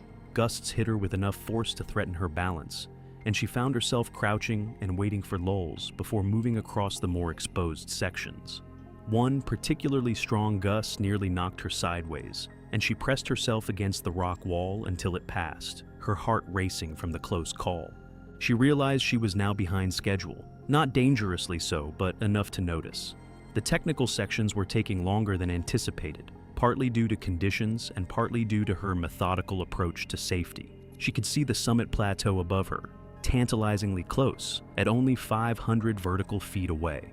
The decision to continue felt obvious. She had come too far and invested too much to turn back now. She reached the base of the home stretch, the final pitch to the summit. In summer, this was a straightforward scramble up granite slabs. In winter, it was transformed into something more serious, with snow and ice patches covering many of the holds and obscuring the route. She could see other climbers' tracks in the snow, evidence that others had successfully completed this section in recent days. The summit plateau was visible above her, a relatively flat area that marked the end of the technical climbing. She made the decision to continue despite being 90 minutes behind her planned schedule. The weather was still holding, visibility remained good, and while the wind was strong, it wasn't getting worse. She told herself she would be quick on the summit and could make up time on the descent. The final pitch required careful route finding and precise footwork. Each move had to be calculated, each handhold tested before committing her full weight. The granite was solid, but the thin coating of ice made everything more difficult. She climbed steadily, methodically, her focus narrowed to the immediate task of finding the next secure placement. Juwaima Hanalili stood on the summit of Long's Peak, achieving everything she had hoped for, a personal milestone, and content that would captivate her audience. The view was spectacular, with the entire front range of Colorado spread out below her and the Great Plains stretching to the eastern horizon. The wind was sustained at over 40 miles per hour, but the visibility was still good, and she felt a surge of accomplishment and joy. She set up her phone to record her summit video, but the wind made filming challenging. It kept knocking over her phone, and the audio was distorted by the constant roar. She tried multiple takes, wanting to capture the moment properly for her followers. The summit video was crucial content. It would be the centerpiece of her social media posts, and likely generate significant engagement. She spent time on the summit, longer than planned but necessary to get usable footage. She ate a protein bar and drank water, trying to refuel for the descent. To the west, she noticed clouds building over the Continental Divide, but they still looked distant and non-threatening. The weather forecast had called for clear skies until mid-afternoon, and she felt confident she had time to descend safely. She began her descent, immediately discovering that down-climbing the home stretch was significantly more difficult than the ascent. Facing outward, she couldn't see her footholds clearly, and the angle felt steeper and more exposed. She moved very slowly, testing each placement and using her ice axe for additional security. The process was nerve-wracking and time-consuming. By the time she reached the Narrows, conditions had changed dramatically in the short time she had been on the summit. A cloud layer had moved in with surprising speed, dropping visibility to approximately 100 feet. The temperature felt like it was dropping, and the wind seemed stronger. She was beginning to feel the first signs of fatigue and cold in her fingers, despite her heavy gloves. The traverse across the Narrows in limited visibility was a different challenge entirely from the ascent. She had to move by feel and memory, unable to see more than a few feet ahead. The psychological pressure was intense. She knew the exposure was there, even if she couldn't see it. Each step required complete focus and commitment. She re-entered the trough for the descent, and this was where conditions began to deteriorate rapidly. Light snow had started falling, and visibility in the couloir was now severely limited. The descent required facing into the slope and down climbing carefully, a technique more physically demanding than the ascent. Fatigue had set in, and her movements were less precise. About halfway down the trough, she dislodged a crampon placement and slid 15 feet before managing to self-arrest with her ice axe. She wasn't injured, but the incident shook her confidence and made her realize how quickly things could go wrong. She took several minutes to regain composure, checking her gear and reassessing her situation. She exited the trough and was back on the ledges, but the conditions continued to worsen. Snow was falling steadily, and the wind had increased to what felt like 50+ mile-per-hour gusts. She was shivering despite her layers and realized she was significantly behind schedule. Limited visibility and fatigue made route finding difficult, and cairns that had guided her ascent were now buried or obscured. Still navigating the ledges, she made a critical navigation error in the whiteout conditions, following what appeared to be a trail that led to a dead-end cliff band. Backtracking 200 feet cost her precious time and increased her anxiety. She now recognized she was in a serious situation, with deteriorating weather, fading daylight, and her position still far from the relative safety of the keyhole. She considered her options: continue the descent in increasingly dangerous conditions, or find shelter and wait out the storm. She decided to push for the keyhole, aiming to reach the more protected east side of the mountain to reassess and potentially continue down to treeline. Approaching the keyhole, visibility had deteriorated to near whiteout conditions. The temperature had dropped sharply, with wind chill approaching -20. She moved by memory and instinct, more than clear route finding, feeling her way across the familiar terrain. Her GPS had died in the cold, and her phone was down to 12% battery with no service. She was shivering continuously now, an early sign that her body was struggling to maintain its core temperature. The combination of exertion, altitude, and cold was taking its toll. Her decision-making was becoming impaired, though she didn't fully recognize it at the time. Civil twilight arrived, and light began fading rapidly under the storm clouds. Juaima had not reached the keyhole. In the whiteout conditions, she had become disoriented and drifted approximately 150 feet north of the correct route, now on steeper and more exposed terrain. She didn't realize her navigation error. In the limited visibility, the terrain all looked the same. She was moving very slowly, testing each step carefully, but her judgment was increasingly impaired by cold and exhaustion. The wind was constant and brutal, cutting through her layers and sapping her body heat faster than she could generate it. Full darkness arrived, and Waima was forced to rely on her headlamp. The light reflected off the falling snow, making navigation even more difficult. She was still trying to descend, but was now on unfamiliar terrain. Realizing she was lost and facing deteriorating conditions, she made a critical decision: stop moving and seek shelter until morning, or until the storm cleared. She found a small depression between boulders at high elevation on the exposed northwest face of the mountain. It wasn't the protected boulder field she had been aiming for, but it offered some shelter from the wind. The depression was just large enough to deploy her emergency bivy sack. Juaima wedged herself into the rock shelter and crawled inside the bivy with her pack. The sack provided a vapor barrier to help retain body heat, but offered limited insulation against the extreme cold. She was already hypothermic, though she didn't recognize the symptoms. Her core temperature had dropped significantly, and she was shivering violently. The wind continued at 40 to 50 miles per hour with higher gusts, and even in the partial shelter of the rocks, she couldn't fully escape its effects. The bivy sack flapped and allowed cold air infiltration, and the wind chill remained around -20 degrees. She attempted to warm herself by eating high-calorie food and drinking from her water bottle, but her water had already begun to freeze. She had approximately 800 calories of food remaining and 16 ounces of liquid water, resources that would normally be adequate for an emergency bivouac, but not in these extreme conditions. At 13,100 feet in -20-degree wind chill, her body was losing heat faster than it could generate it, even inside the bivy. She was burning 400 to 500 calories per hour just trying to maintain her core temperature. Several factors were working against her survival. Her base layers had absorbed sweat during the ascent and were now damp, conducting heat away from her body 25 times faster than dry clothing would have. The wind penetration through her shelter created convective heat loss, and the snow-covered rock beneath her conducted heat away from her body, despite her sleeping pad. At 13,100 feet, the air contained approximately 40% less oxygen than at sea level, making her body less efficient at generating heat and impairing her judgment. She was also becoming dehydrated as her remaining water froze, and dehydration impaired her body's ability to maintain core temperature. Juaima's core temperature dropped from 95 degrees to approximately 90 degrees, moderate hypothermia. Her violent shivering began to subside and then stopped entirely, a dangerous sign that her body was conserving energy for vital organs. She became increasingly lethargic and confused, her thinking clouded by the physiological effects of hypothermia. She attempted to use her phone several times, hoping to get a signal or at least record a message, but the device died completely due to cold-induced battery failure. The loss of her phone eliminated any possibility of calling for help or leaving a record of her location. Her core temperature continued to drop to approximately 86 degrees. Severe hypothermia. She was no longer making rational decisions, her brain function impaired by the extreme cold. She stopped trying to stay active or generate heat, instead lying still in her bivy sack as her body's systems began to shut down. Her heart rate and breathing slowed as her body entered the final stages of hypothermia.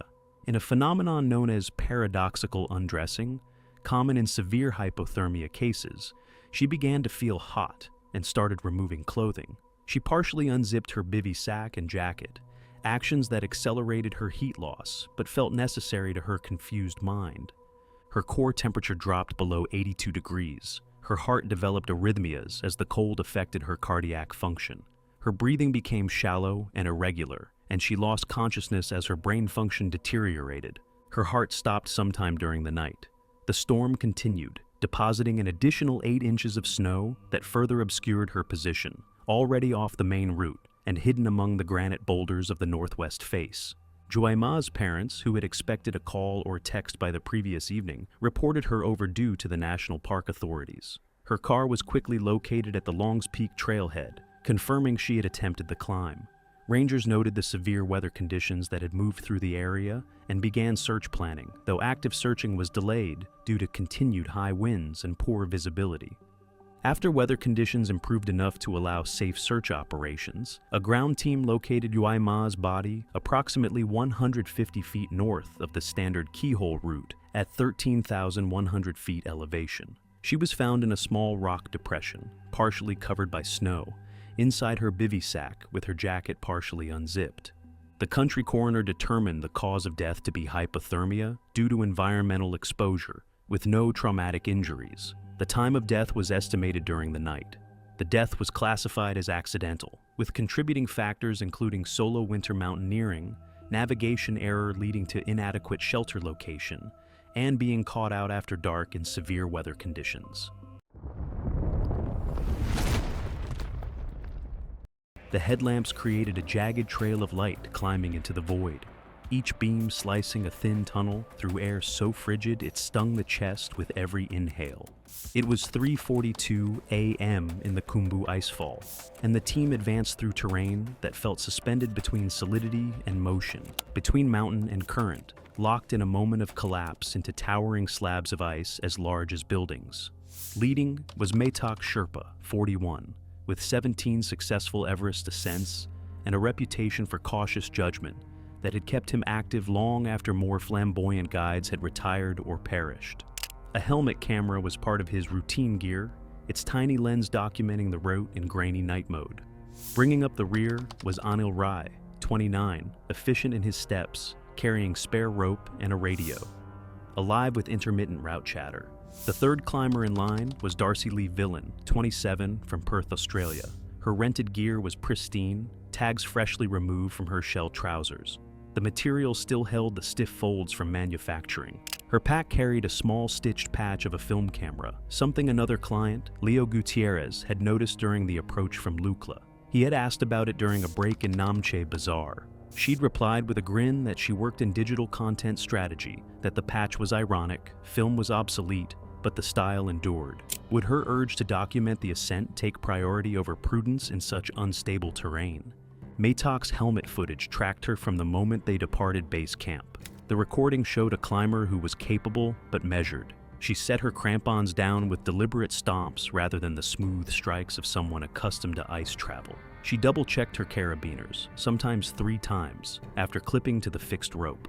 When slack appeared between anchors, her hands stayed tightly wrapped around it, gloves whitening at the knuckles, while others allowed theirs to hang loose. At 4:23 a.m., they encountered their first major challenge, a crevasse crossed by a single aluminum ladder, its rungs glazed with frost. The gap beneath stretched roughly 12 feet, narrow enough that a fall would trap rather than plunge. Maytok crossed first, crampons clinking sharply against metal, the sound echoing in the thin air. One by one, the clients followed, maintaining 3 points of contact, moving with the heightened caution of people performing a maneuver practiced only in controlled settings.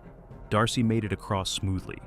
Her boots found each rung, her hands stayed steady on the rope.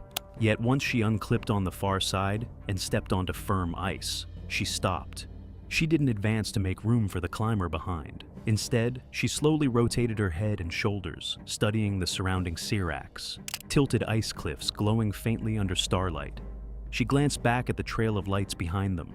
Then she lowered her gaze to the GoPro on her chest harness, its red indicator glowing. She tapped it once to confirm it was still recording. Would capturing the moment cost her valuable time? Maytok's footage shows him signaling forward with a quick motion of his ice axe. Darcy acknowledged with a nod and continued, but the delay had lasted 15 seconds. 15 seconds spent exposed. The fundamental rule, explained to every climber during orientation at base camp, is to keep moving through danger zones. Pausing creates congestion. Congestion extends exposure. Extended exposure increases the mountain's opportunity to strike. Rest breaks are assigned on secure ice shelves, away from threats above, and they are brief. Would she adhere to the protocol, or adjust for the sake of footage? At 4:58 a.m., the team reached another crevasse, this time requiring descent down a ladder set at a 30-degree angle. Darcy climbed down without difficulty, her crampons settling securely on each rung. But after reaching the bottom and unclipping, she stepped aside instead of reconnecting to the next fixed line and proceeding. She pulled her phone from an inner pocket, the screen casting a pale glow in the darkness. Holding it out and angled downward, she opened TikTok and performed a brief, rehearsed movement. A small shoulder shake, a tilt of the head, and a half-beat pause. Motion suited for vertical framing, not precarious footing. Her breathing was audible through Maytok's camera, quick and shallow, betraying exertion she seemed unwilling to acknowledge. Maytok motioned for her to continue.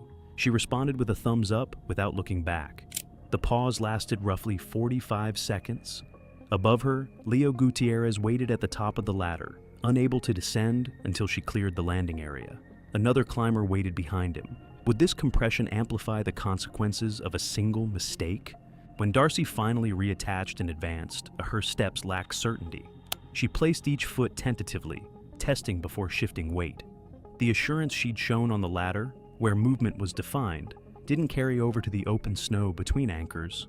Earlier that week at base camp, during a gear check in the mess tent, Darcy had mentioned in passing that this was her first genuine ice route. She added she had attended a seminar in Colorado and done extensive strength training. Her tone was casual, as if the gap between gym readiness and mountain reality were minor. Leo, on his third Everest attempt and experienced in the Andes, had exchanged a look with another climber but stayed silent. He later explained it wasn't his role to assess someone else's preparedness. That responsibility belonged to the guide. Her client profile, reviewed afterward by an operations manager, listed her occupation as digital content strategist and her experience as fitness enthusiast, novice ice climber with one seminar. There were no prior high-altitude technical climbs recorded. Her training notes, shared casually over instant coffee at base camp, focused on gym conditioning, balance work, and what she called mental resilience content. Videos documenting her preparation for an audience that had grown from 300 to 4,000 followers in the 6 months before the expedition. Could virtual preparation truly equip someone for the hazards of the Mount Everest icefall? At 6:12 a.m., beneath a low band of seracs that hung over the route like a frozen crest, Darcy slowed once more after unclipping from an anchor. The sky had begun to brighten, shifting from black to deep blue. The seracs emerged as enormous outlines against the early light. She asked Anil Rai to capture a quick shot, gesturing toward the valley behind her, toward base camp far below, and the first glow touching the eastern peaks. Anil pointed uphill toward firmer ice and shook his head. The rule was clear: no optional stops in hazard zones. Darcy moved sideways anyway, choosing a visually open channel between ice blocks where the light was stronger. Her crampon points scraped loudly against solid ice as she adjusted, the sound like blades on glass. Maytok's helmet camera records him calling for forward movement, his tone sharp. Darcy laughed and said she only needed 10 seconds. The pause stretched closer to a minute. Behind them, another team from a different operator was forced to stop mid-ladder, their advance blocked. One of their Sherpas radioed ahead, his voice clipped and professional, requesting that traffic continue moving. Would the growing bottleneck increase the risk for everyone? Leo Gutierrez later remembered Darcy mentioning during the trek-in how Everest content performed better when it felt spontaneous.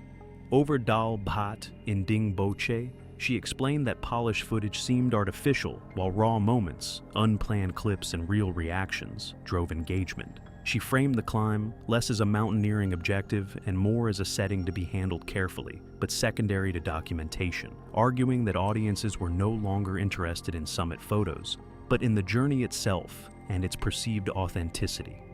At 7:03 a.m., the team reached a ladder series, 3 ladders tied together, spanning a crevasse wide enough that the far side vanished into blue shadow. Maytok crossed first, then each client followed. Darcy hesitated at the top of the final ladder. Instead of stepping off immediately and clearing the landing area, she turned her torso toward Anil and mouthed something. The helmet camera audio is unclear, but Anil's reaction is visible. He pointed sharply uphill, his body language unmistakable. Would she follow the warning or her own creative instinct? Darcy exhaled, her shoulders rising and falling, rolled her neck, and then filmed herself performing a quick foot shuffle while still clipped in. Her motions were stiff and deliberate, lacking the ease of the Sherpa ahead of her. Her crampons repeatedly caught on the ladder rungs, something more experienced climbers adjusted for instinctively by angling their feet outward. When she finally stepped off the ladder, snow had begun to pack beneath her crampon plates, a common issue when temperatures climbed and snow became sticky. She struck one boot against the other to clear it, but the buildup remained. She laughed again and continued upward. By 8:17 a.m., the sun had fully risen. The temperature rose from -15 Celsius toward -5. The seracs began to shine, their surfaces damp with melt. The team moved through a relatively stable snow basin, a flat section between crevasse zones where the risk was lower. Darcy stopped without prompting. Could a seemingly safe moment cause her to underestimate what was coming next? She asked Leo to film her on her own phone, handing it to him with her gloves still on. He accepted it, puzzled, while she stepped back, positioning herself with the icefall behind her, making sure he held the phone vertically, her usual format. She launched into a 20-second routine, a sequence of exaggerated side steps, arm swings, and small hops matching a viral TikTok trend she had been practicing.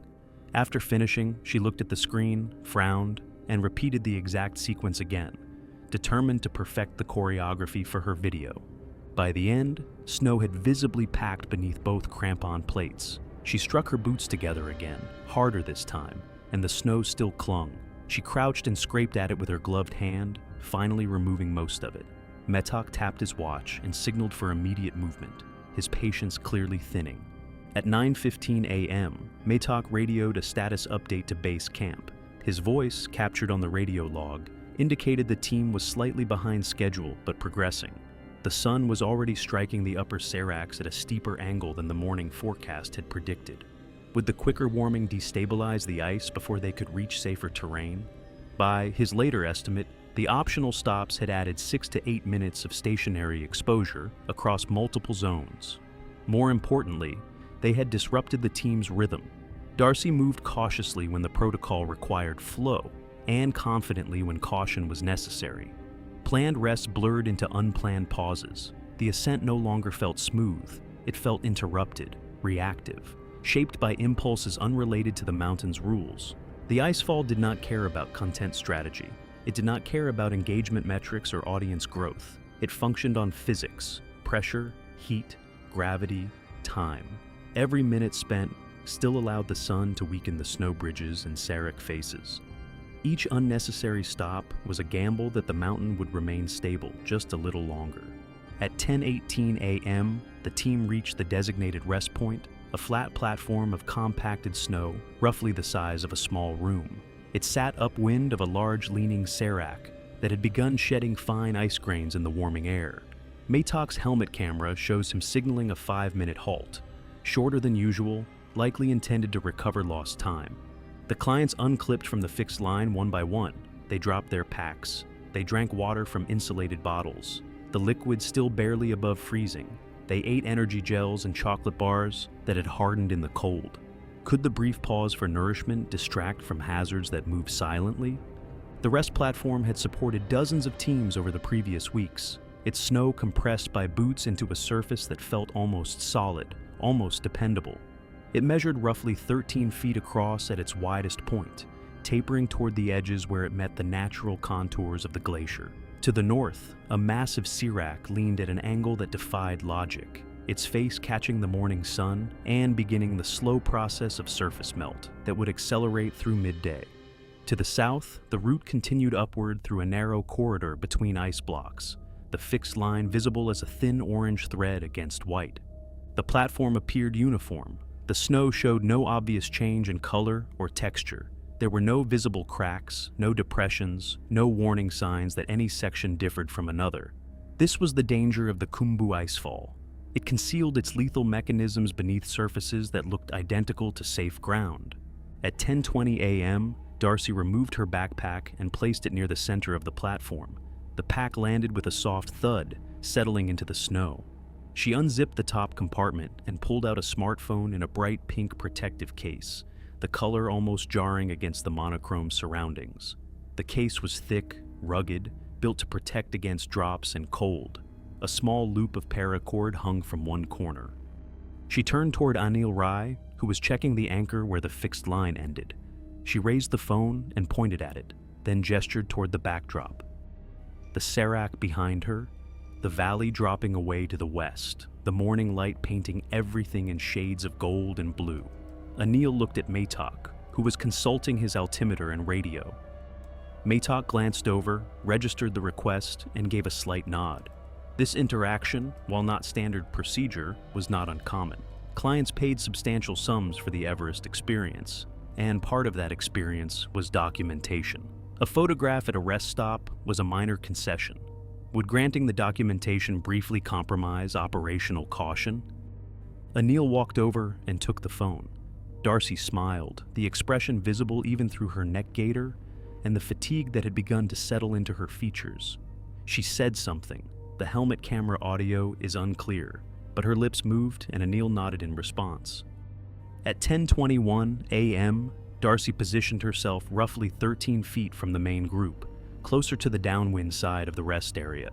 The snow here appeared identical to the rest of the platform, white, compacted, bearing faint impressions of previous boots. There was nothing to distinguish it. No discoloration or texture change. No indication that beneath the surface lay anything other than solid ice. She removed her right glove, tucking it into her jacket pocket. Her hand, exposed to air now perhaps -8 Celsius, would begin losing dexterity within minutes. She smoothed her hair where it emerged from beneath her hat, tucked a loose strand behind her ear. She adjusted her neck gaiter, pulling it down to fully expose her face. These were the small vanities that persisted even at altitude, even in environments designed to strip away everything except survival. She took a starting stance, feet together, knees slightly flexed, arms resting at her sides. Her gaze locked onto Anil, who had already started filming, holding the phone upright with both gloved hands. The framing followed typical social media standards: vertical orientation, subject-centered, background included. Leo Gutierrez was seated on his pack 12 feet away, facing Darcy. He had pulled out his own phone to check the time and battery level. The device rested against his thigh, its camera angled upward, recording passively. He would not realize this until later, would not know he had captured anything until reviewing his footage that evening at base camp. Darcy started to move. The motion was simple, matching a widely circulated TikTok dance trend from recent months. A two-step shuffle to the right, then left, paired with a simultaneous arm wave beginning low and sweeping upward. The choreography was designed to fit within 15 seconds, easily remembered, easily copied. It had been performed millions of times in bedrooms and parking lots and beaches, in places where the ground was stable and the cost of a misstep was embarrassment rather than death. On her second shuffle, moving left, Darcy's right crampon packed with a plate of wind slab snow. The snow accumulated between the crampon points and boot sole, forming a layer that prevented the metal teeth from gripping the surface below. It was a common issue in warming conditions, one that experienced climbers handled by knocking their boots together or scraping the plates with an ice axe. The packed crampon caused her to pitch forward, not backward. Her weight shifted unexpectedly, her arms flailed briefly, an instinctive attempt to regain balance. She dropped into a low crouch, bending at the knees and waist, her bare right hand plunging into the snow for support. The motion appeared sudden but controlled on video. It looked like a practiced recovery, the type of adjustment someone makes when tripping on a curb or slipping on ice. Awkward but manageable, the body's automatic reaction to imbalance. Her hand went through the snow. The snow beneath her hand and right knee did not compress or settle. It fractured instantly, failing as a single unit. A circular section, about 3 feet in diameter, dropped away. The failure was complete and immediate. There was no gradual cracking, no settling, no warning. The snow bridge concealing the void beneath simply ceased to function structurally. And Neil's camera, still recording, captures the moment with brutal clarity. The snow surface breaks into a clean circle. The section falls as one piece, rotating slightly as it drops, exposing the void beneath. A vertical shaft of blue ice. The walls smooth and cylindrical, descending into darkness. The opening measured perhaps 31 inches across, just wide enough. Darcy Lee Villain dropped straight down. She made no sound, no scream, no shout, no vocal reaction of any kind. The fall was too abrupt for response. Her body simply vanished from the frame. Could anyone react fast enough to change what had already occurred? The fall lasted approximately 1.6 seconds before she disappeared completely from Neil's view. Physics dictates that 1.6 seconds of free fall equals roughly 40 feet of vertical distance, assuming no contact with the shaft walls to slow descent. 40 feet, falling through an ice cylinder into water. The sound followed next. Rushing water? Not the gentle trickle of melt, but the sustained roar of volume and pressure, audible on all three recording devices. Neil's phone, Leo's phone, Matok's helmet camera. The sound of a subglacial stream, carved by meltwater over weeks or months, flowing through the glacier's interior in channels that shifted and reformed as the ice moved. Could the sound of the water suggest the impossibility of immediate rescue? Neil Rye's camera kept recording as he lunged forward. The frame shook violently. He dropped to his stomach at the hole's edge, his face briefly appearing as he leaned over the opening. He called her name twice. Matok Sherpa's helmet camera arrived 4 seconds later. The frame shook as he ran the short distance from where he had been standing. He dropped to his knees beside Neil, and both men leaned over the opening. Matok Sherpa pulled back from the edge and immediately began issuing orders. His voice on the helmet camera audio remained controlled and professional, the tone of someone executing trained responses under crisis conditions. He directed Leo to radio base camp with their precise coordinates and situation. At 10:24 a.m., 3 minutes after the collapse, Matok Sherpa began a controlled descent into the opening. At 20 feet depth, the shaft narrowed further. Matok's helmet scraped the wall. He could no longer move his arms freely. The rope above him hung in a straight line, disappearing upward toward the circle of daylight that now seemed impossibly distant. At 23 feet, he stopped. The shaft had tightened to the point where he could not descend further without removing his pack and risking becoming wedged. Below him, perhaps 6 feet down, the shaft appeared to bend sharply or end in a horizontal channel. The sound of water was overwhelming. He began to climb back up. At 10:33 a.m., Matok radioed the specialized Sherpa team responsible for route maintenance and emergency response in the icefall. He described the situation: client fallen into concealed mill well, depth unknown, active water flow, shaft too narrow for safe rescue below 7 meters. He requested immediate assistance and direction. The reply came back within 2 minutes. The voice on the radio was calm and measured, delivering information that had been assessed many times before in similar scenarios. Mill wells with active water flow are structurally unstable. Descending further risks entrapment and drowning. Without visual confirmation of the victim and a viable extraction method, continued rescue attempts are not advised. Current conditions indicate rising temperatures and increased melt. The site is unsafe for prolonged operations. The meaning was clear. Darcy was unrecoverable. After the incident, Darcy's family was informed through appropriate channels and later traveled to Kathmandu to handle formalities. They requested that her social media presence, particularly her TikTok account, be deactivated out of respect for her memory and to prevent further public scrutiny. Authorities released a statement expressing condolences and reaffirming safety protocols, while the climbing community quietly reflected on the dangers of combining inexperienced climbers, technical ice terrain, and digital distractions.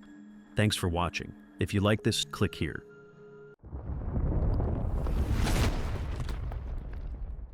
It was June 12th, 2016, and Maya Rodriguez sat in her Los Angeles apartment, scrolling through her phone after an evening fitness session.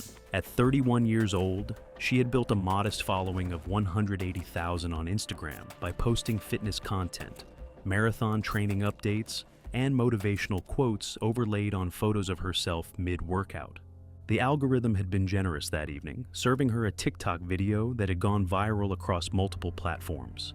An amateur climber standing on what appeared to be the summit of Mount Everest, arms raised in triumph, with a caption suggesting that anyone with determination could achieve the same feat. Maya watched the video 3 times. The climber in the footage had no apparent sponsorships, no elite athletic background mentioned in the bio, just a regular person who had decided to climb the world's tallest mountain and succeeded. The comment section overflowed with praise and declarations from viewers promising they would attempt their own climbs. Maya screenshot the video and spent the next 2 hours researching high-altitude mountaineering. Her fitness background was legitimate within its context. She had completed 6 marathons with respectable times, maintained a rigorous strength training schedule, and possessed the cardiovascular endurance that came from years of disciplined exercise. What she did not possess was any technical climbing experience beyond a single weekend rock climbing course she had taken 4 years earlier at an indoor gym. She had never used crampons on ice, never climbed above 10,000 feet, and never spent a night in temperatures below freezing. The research she conducted that evening did not fill these gaps. Instead, it reinforced a belief that physical fitness and mental toughness could substitute for experience. Over the following week, Maya's search history revealed a pattern of misunderstanding about high-altitude mountaineering.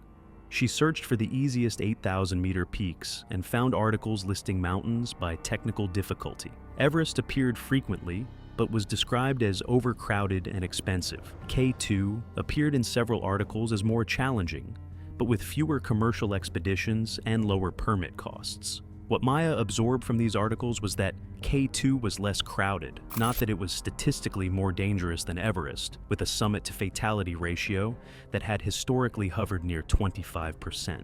She contacted 6 expedition companies by email, describing her fitness background and requesting information about joining a K2 expedition that summer. 5 companies responded with polite rejections or recommendations that she first gain experience on lower peaks like Aconcagua, Denali, or at minimum, a 6,000-meter trekking peak in Nepal.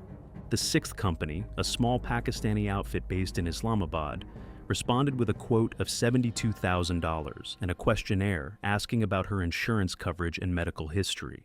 The questionnaire did not ask about prior climbing experience in any specific detail. Maya interpreted the company's willingness to accept her as validation that her fitness level was sufficient. She paid the deposit on June 18th and received a gear list 3 days later. The list included items she had never heard of: ascenders, Prusik loops, glacier glasses with specific UV protection ratings, and down suits rated for extreme cold. She spent $9,000 at an outdoor retailer in Los Angeles, relying on sales staff recommendations for equipment selection because she did not understand the differences between models or temperature ratings. When the employee asked about her prior climbs to help select appropriate gear, Maya mentioned her marathon experience and said she was preparing for a high-altitude expedition. The employee did not ask which mountain. Maya departed for Pakistan on June 24, 2016, and arrived in Islamabad on June 26th after a connecting flight through Dubai. The expedition leader, a Pakistani guide named Tariq Hussain, met her and 3 other clients at the hotel for an initial briefing. The other clients had varying experience levels. One had summited Everest, another had attempted K2 previously and turned back at Camp 3, and the third had multiple 6,000-meter summits across the Andes and Himalayas. When introductions were made, Maya and Tariq asked about her climbing background.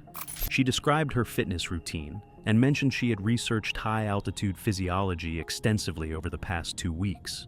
Tariq's expression suggested concern, but the payment had already cleared, and the liability waiver she had signed in Los Angeles was comprehensive. The approach to K2 base camp took 6 days of trekking from Oscoli through the Baltoro Glacier, and Maya struggled more than anticipated. The trail demanded sustained hiking at elevations between 10,000 and 16,000 feet while carrying a day pack, with porters managing the heavier loads. By the third day, Maya experienced persistent headaches and nausea that she attributed to dehydration rather than altitude. When she mentioned this to Tariq during an evening meal, he explained that her symptoms matched classic acute mountain sickness and that her body needed more time to adjust to the elevation. Maya responded that she would feel better once they stopped moving and established base camp. They reached K2 base camp on June 28th at 16,400 feet, where temperatures hovered near freezing even in direct sunlight, and wind tore across the Godwin-Austen Glacier, with enough force to require anchoring tents with heavy rocks and buried gear. The camp sprawled across a rocky moraine, with approximately 35 climbers from 5 different expeditions preparing for potential summit windows in July. Prayer flags stretched between tent clusters, snapping violently in gusts that carried the smell of kerosene from camp stoves and the sharp ozone scent of glacial ice.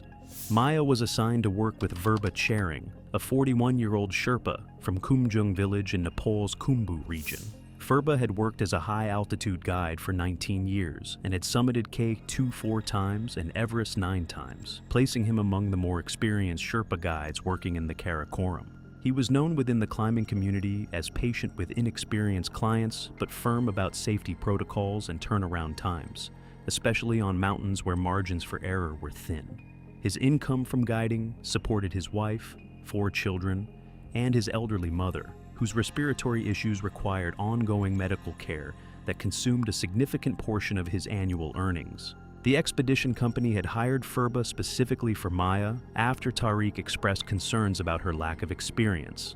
The plan called for Verba to provide one-on-one support throughout the climb, focusing exclusively on Maya while other Sherpas worked with the remaining clients. When Verba first met Maya in the mess tent on June 29th, he asked about her prior climbs to understand her technical skill level. Maya described her fitness background and mentioned she had been training intensely. Verba clarified by asking specifically about ice climbing, crampon use, and fixed rope ascent techniques. Maya acknowledged she had no practical experience with those skills, but said she learned quickly and had watched instructional videos. Verba spent the afternoon teaching Maya basic crampon techniques on a small ice slope near camp. The lesson revealed significant gaps in her coordination and understanding. She crossed her feet while traversing, a dangerous habit that could cause her to trip over her own crampons. Her ice axe technique was tentative and incorrect, and she did not understand the difference between French technique and front pointing. After 2 hours, Verba had covered material that experienced climbers learned during multi-day courses, and he recognized that Maya's learning curve would not flatten quickly enough to make her safe on K2's technical terrain. That evening, Verba spoke privately with Tariq about his concerns. Maya's lack of experience meant she was not simply inexperienced, she was unqualified for K2 by any reasonable standard.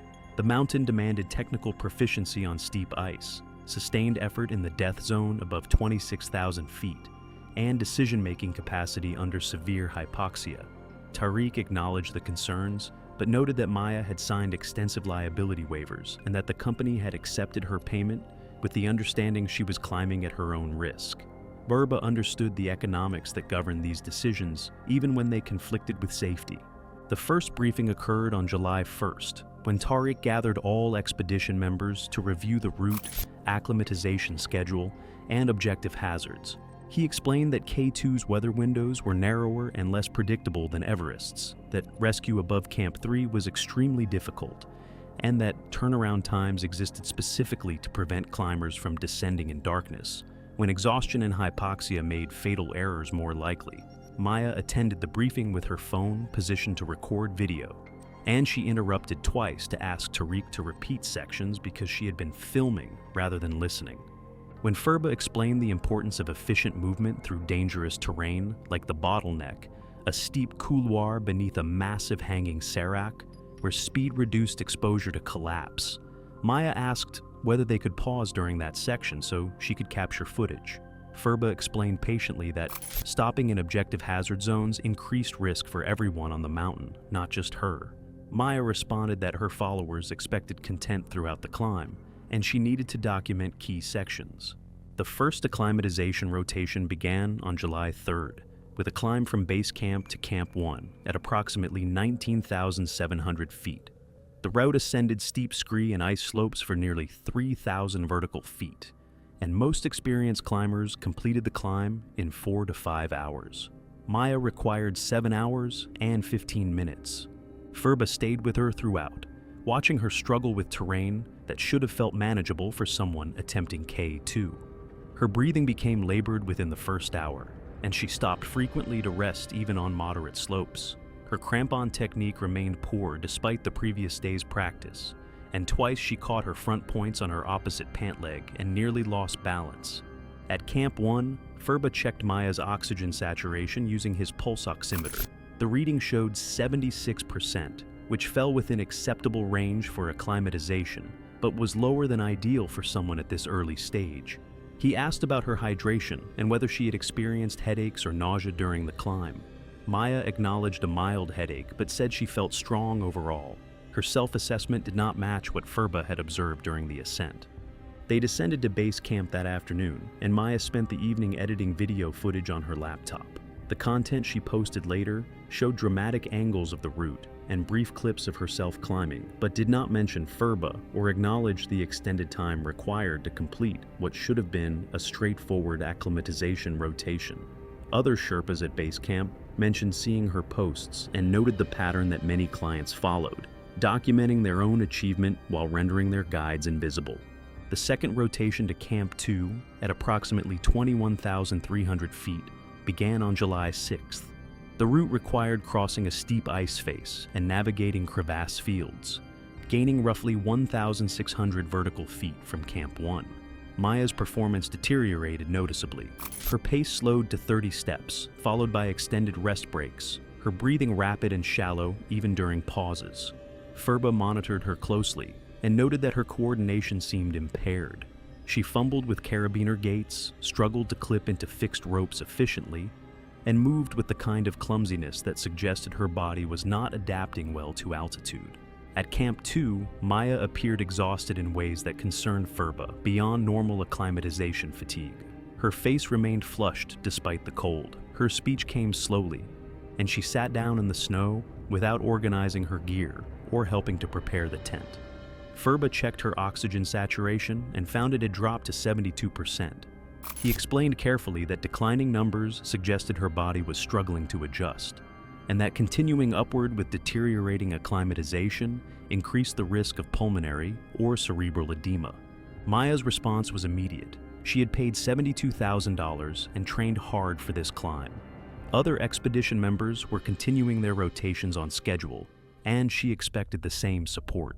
Furba attempted to explain that oxygen saturation measurements were objective physiological data, unrelated to determination or payment. But Maya ended the conversation by stating she would discuss any concerns with Tariq directly. That evening, Maya radioed base camp to complain that Furba was being overly cautious and undermining her confidence. Tariq supported Furba's assessment, but noted that the final decision to continue belonged to Maya as long as she remained physically capable and understood the risks. The compromise involved an additional rest day at Camp 2 before attempting Camp 3. The climb to Camp 3 on July 10th exposed the full extent of Maya's inadequacy. The route ascended a steep section of the Abruzzi Spur, requiring sustained climbing on fixed ropes over blue ice and rock at angles approaching 50 degrees. Maya required 9 hours and 40 minutes to reach Camp 3 at 23,300 feet. Furba remained with her throughout, watching her stop every 25 feet, her legs trembling between efforts, her breathing so labored she appeared to be hyperventilating. Around 22,800 feet, Maya stopped moving for nearly 15 minutes without explanation. She stood clipped to the fixed rope, staring at the slope above her without attempting to climb. When Furba asked if she could continue, her response came slowly and without the sharpness that had characterized earlier interactions. The delayed processing matched cognitive slowdown Furba had seen in clients developing serious hypoxia. At Camp 3, Maya collapsed into her tent without helping to organize gear. Furba checked her oxygen saturation and found it had dropped to 68% without supplemental oxygen, a concerning sign given the relatively short time spent at that altitude. He radioed Tariq immediately and stated that Maya needed to descend. Her oxygen levels, combined with confusion and coordination, problem suggested early cerebral edema, and waiting for symptoms to worsen would make descent impossible. Tariq asked to speak with Maya directly. The radio conversation occurred with Furba present, and Maya insisted she felt fine, despite obvious evidence otherwise.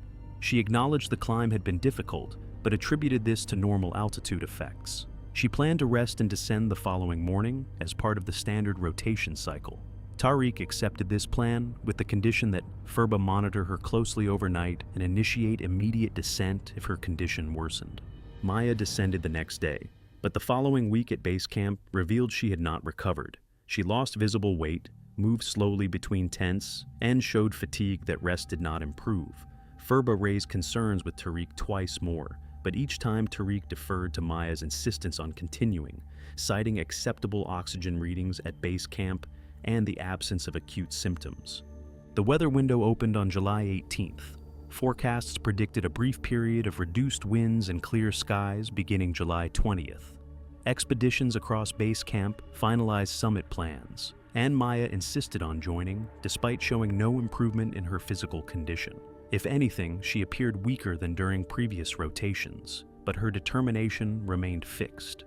The push towards summit began on July 19th. Maya moved through the lower camps on depleted reserves, her pace mechanical and her focus distant. At Camp 4 at 26,000 feet on July 20th, Furba checked her oxygen saturation one final time before the summit push. With her mask sealed and flow set at 4 liters per minute, her reading hovered at 65%, dangerously low and indicating her body was barely processing oxygen even with supplemental support. Furba made his final attempt to prevent what he knew would happen. He sat beside Maya in her tent while wind hammered the fabric and explained what the numbers meant. Her body was not adapting. The summit remained 3,000 vertical feet above them, and every step higher would worsen her hypoxia. If cerebral swelling progressed, she could lose coordination and consciousness above 27,000 feet, where rescue was impossible. He asked her directly to descend while she still possessed the physical capacity. Maya's response came without hesitation.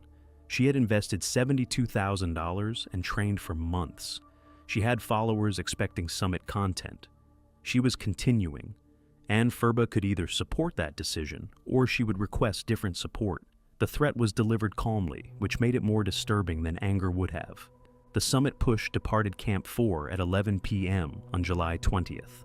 Maya climbed with Furba directly ahead, and a younger assistant Sherpa, Dawa, behind.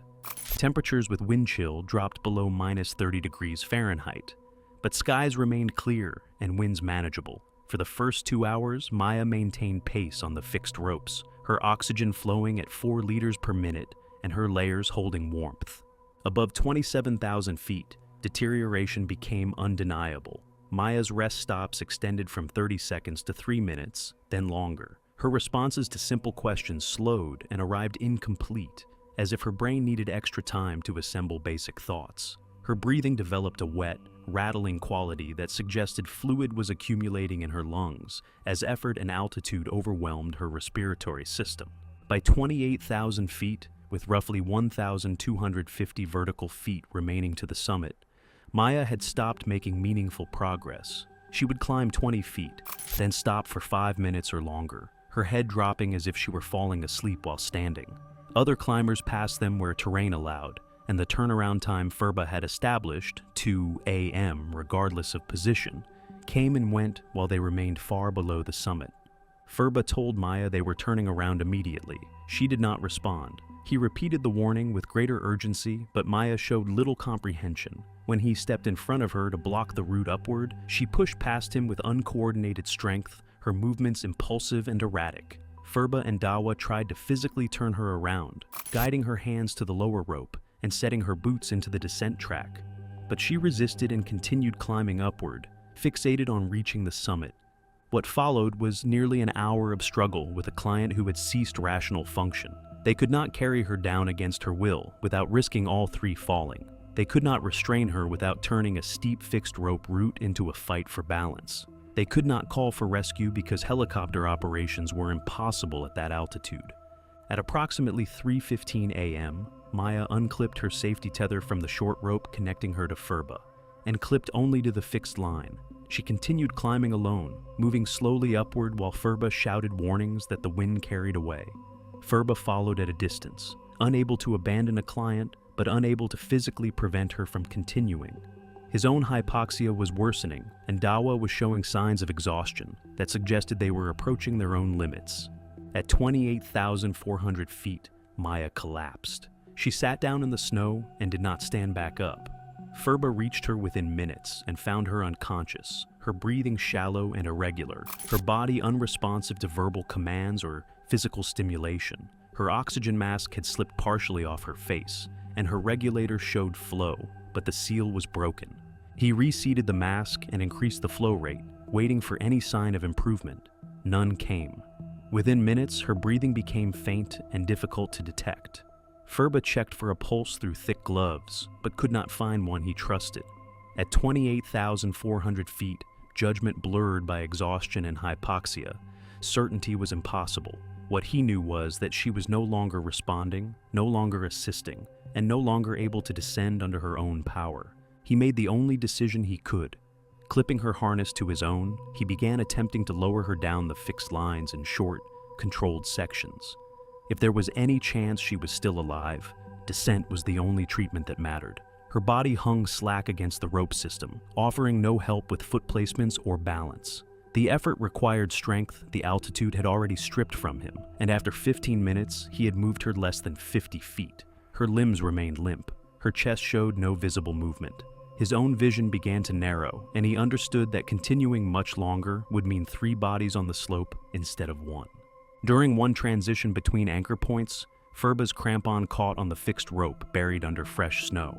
The sudden resistance pitched him sideways, and he fell violently onto the slope, his hip striking rock beneath the snow with enough force that he felt something give. Pain detonated through his left side as he slid briefly before the rope arrested his fall. He tried to stand but could not. His left leg would not bear weight, and any attempt to move sent sharp waves through his pelvis and knee. Dawa reached him and radioed again for help. Hours later, as summit teams began descending from above, 2 Sherpas encountered them by chance and stopped. They checked Maya directly, removing her glove, clearing frost from her face, and assessing for pulse and breath without the distortion of panic or motion. There were none. They confirmed what the mountain had already decided. Maya Rodriguez had died high on the slope of K2, most likely from advanced high-altitude cerebral edema, compounded by hypothermia in -40-degree conditions. Furba's injuries required immediate evacuation, and the decision was made to focus on getting the living down before the weather deteriorated. The descent took 11 brutal hours over steep technical terrain. Furba was lowered to base camp, then airlifted to Skardu, and transferred to Islamabad for emergency surgery. Doctors confirmed a complex hip fracture and severe ligament damage that ended his high-altitude guiding career permanently. Months later, he returned to Nepal and opened a small trekking lodge using compensation and community support. Maya's body remained on K2, recovery deemed too dangerous at that altitude. Her final post from Camp 4, uploaded hours before the summit push, showed her smiling in her down suit. It received more than 240,000 interactions.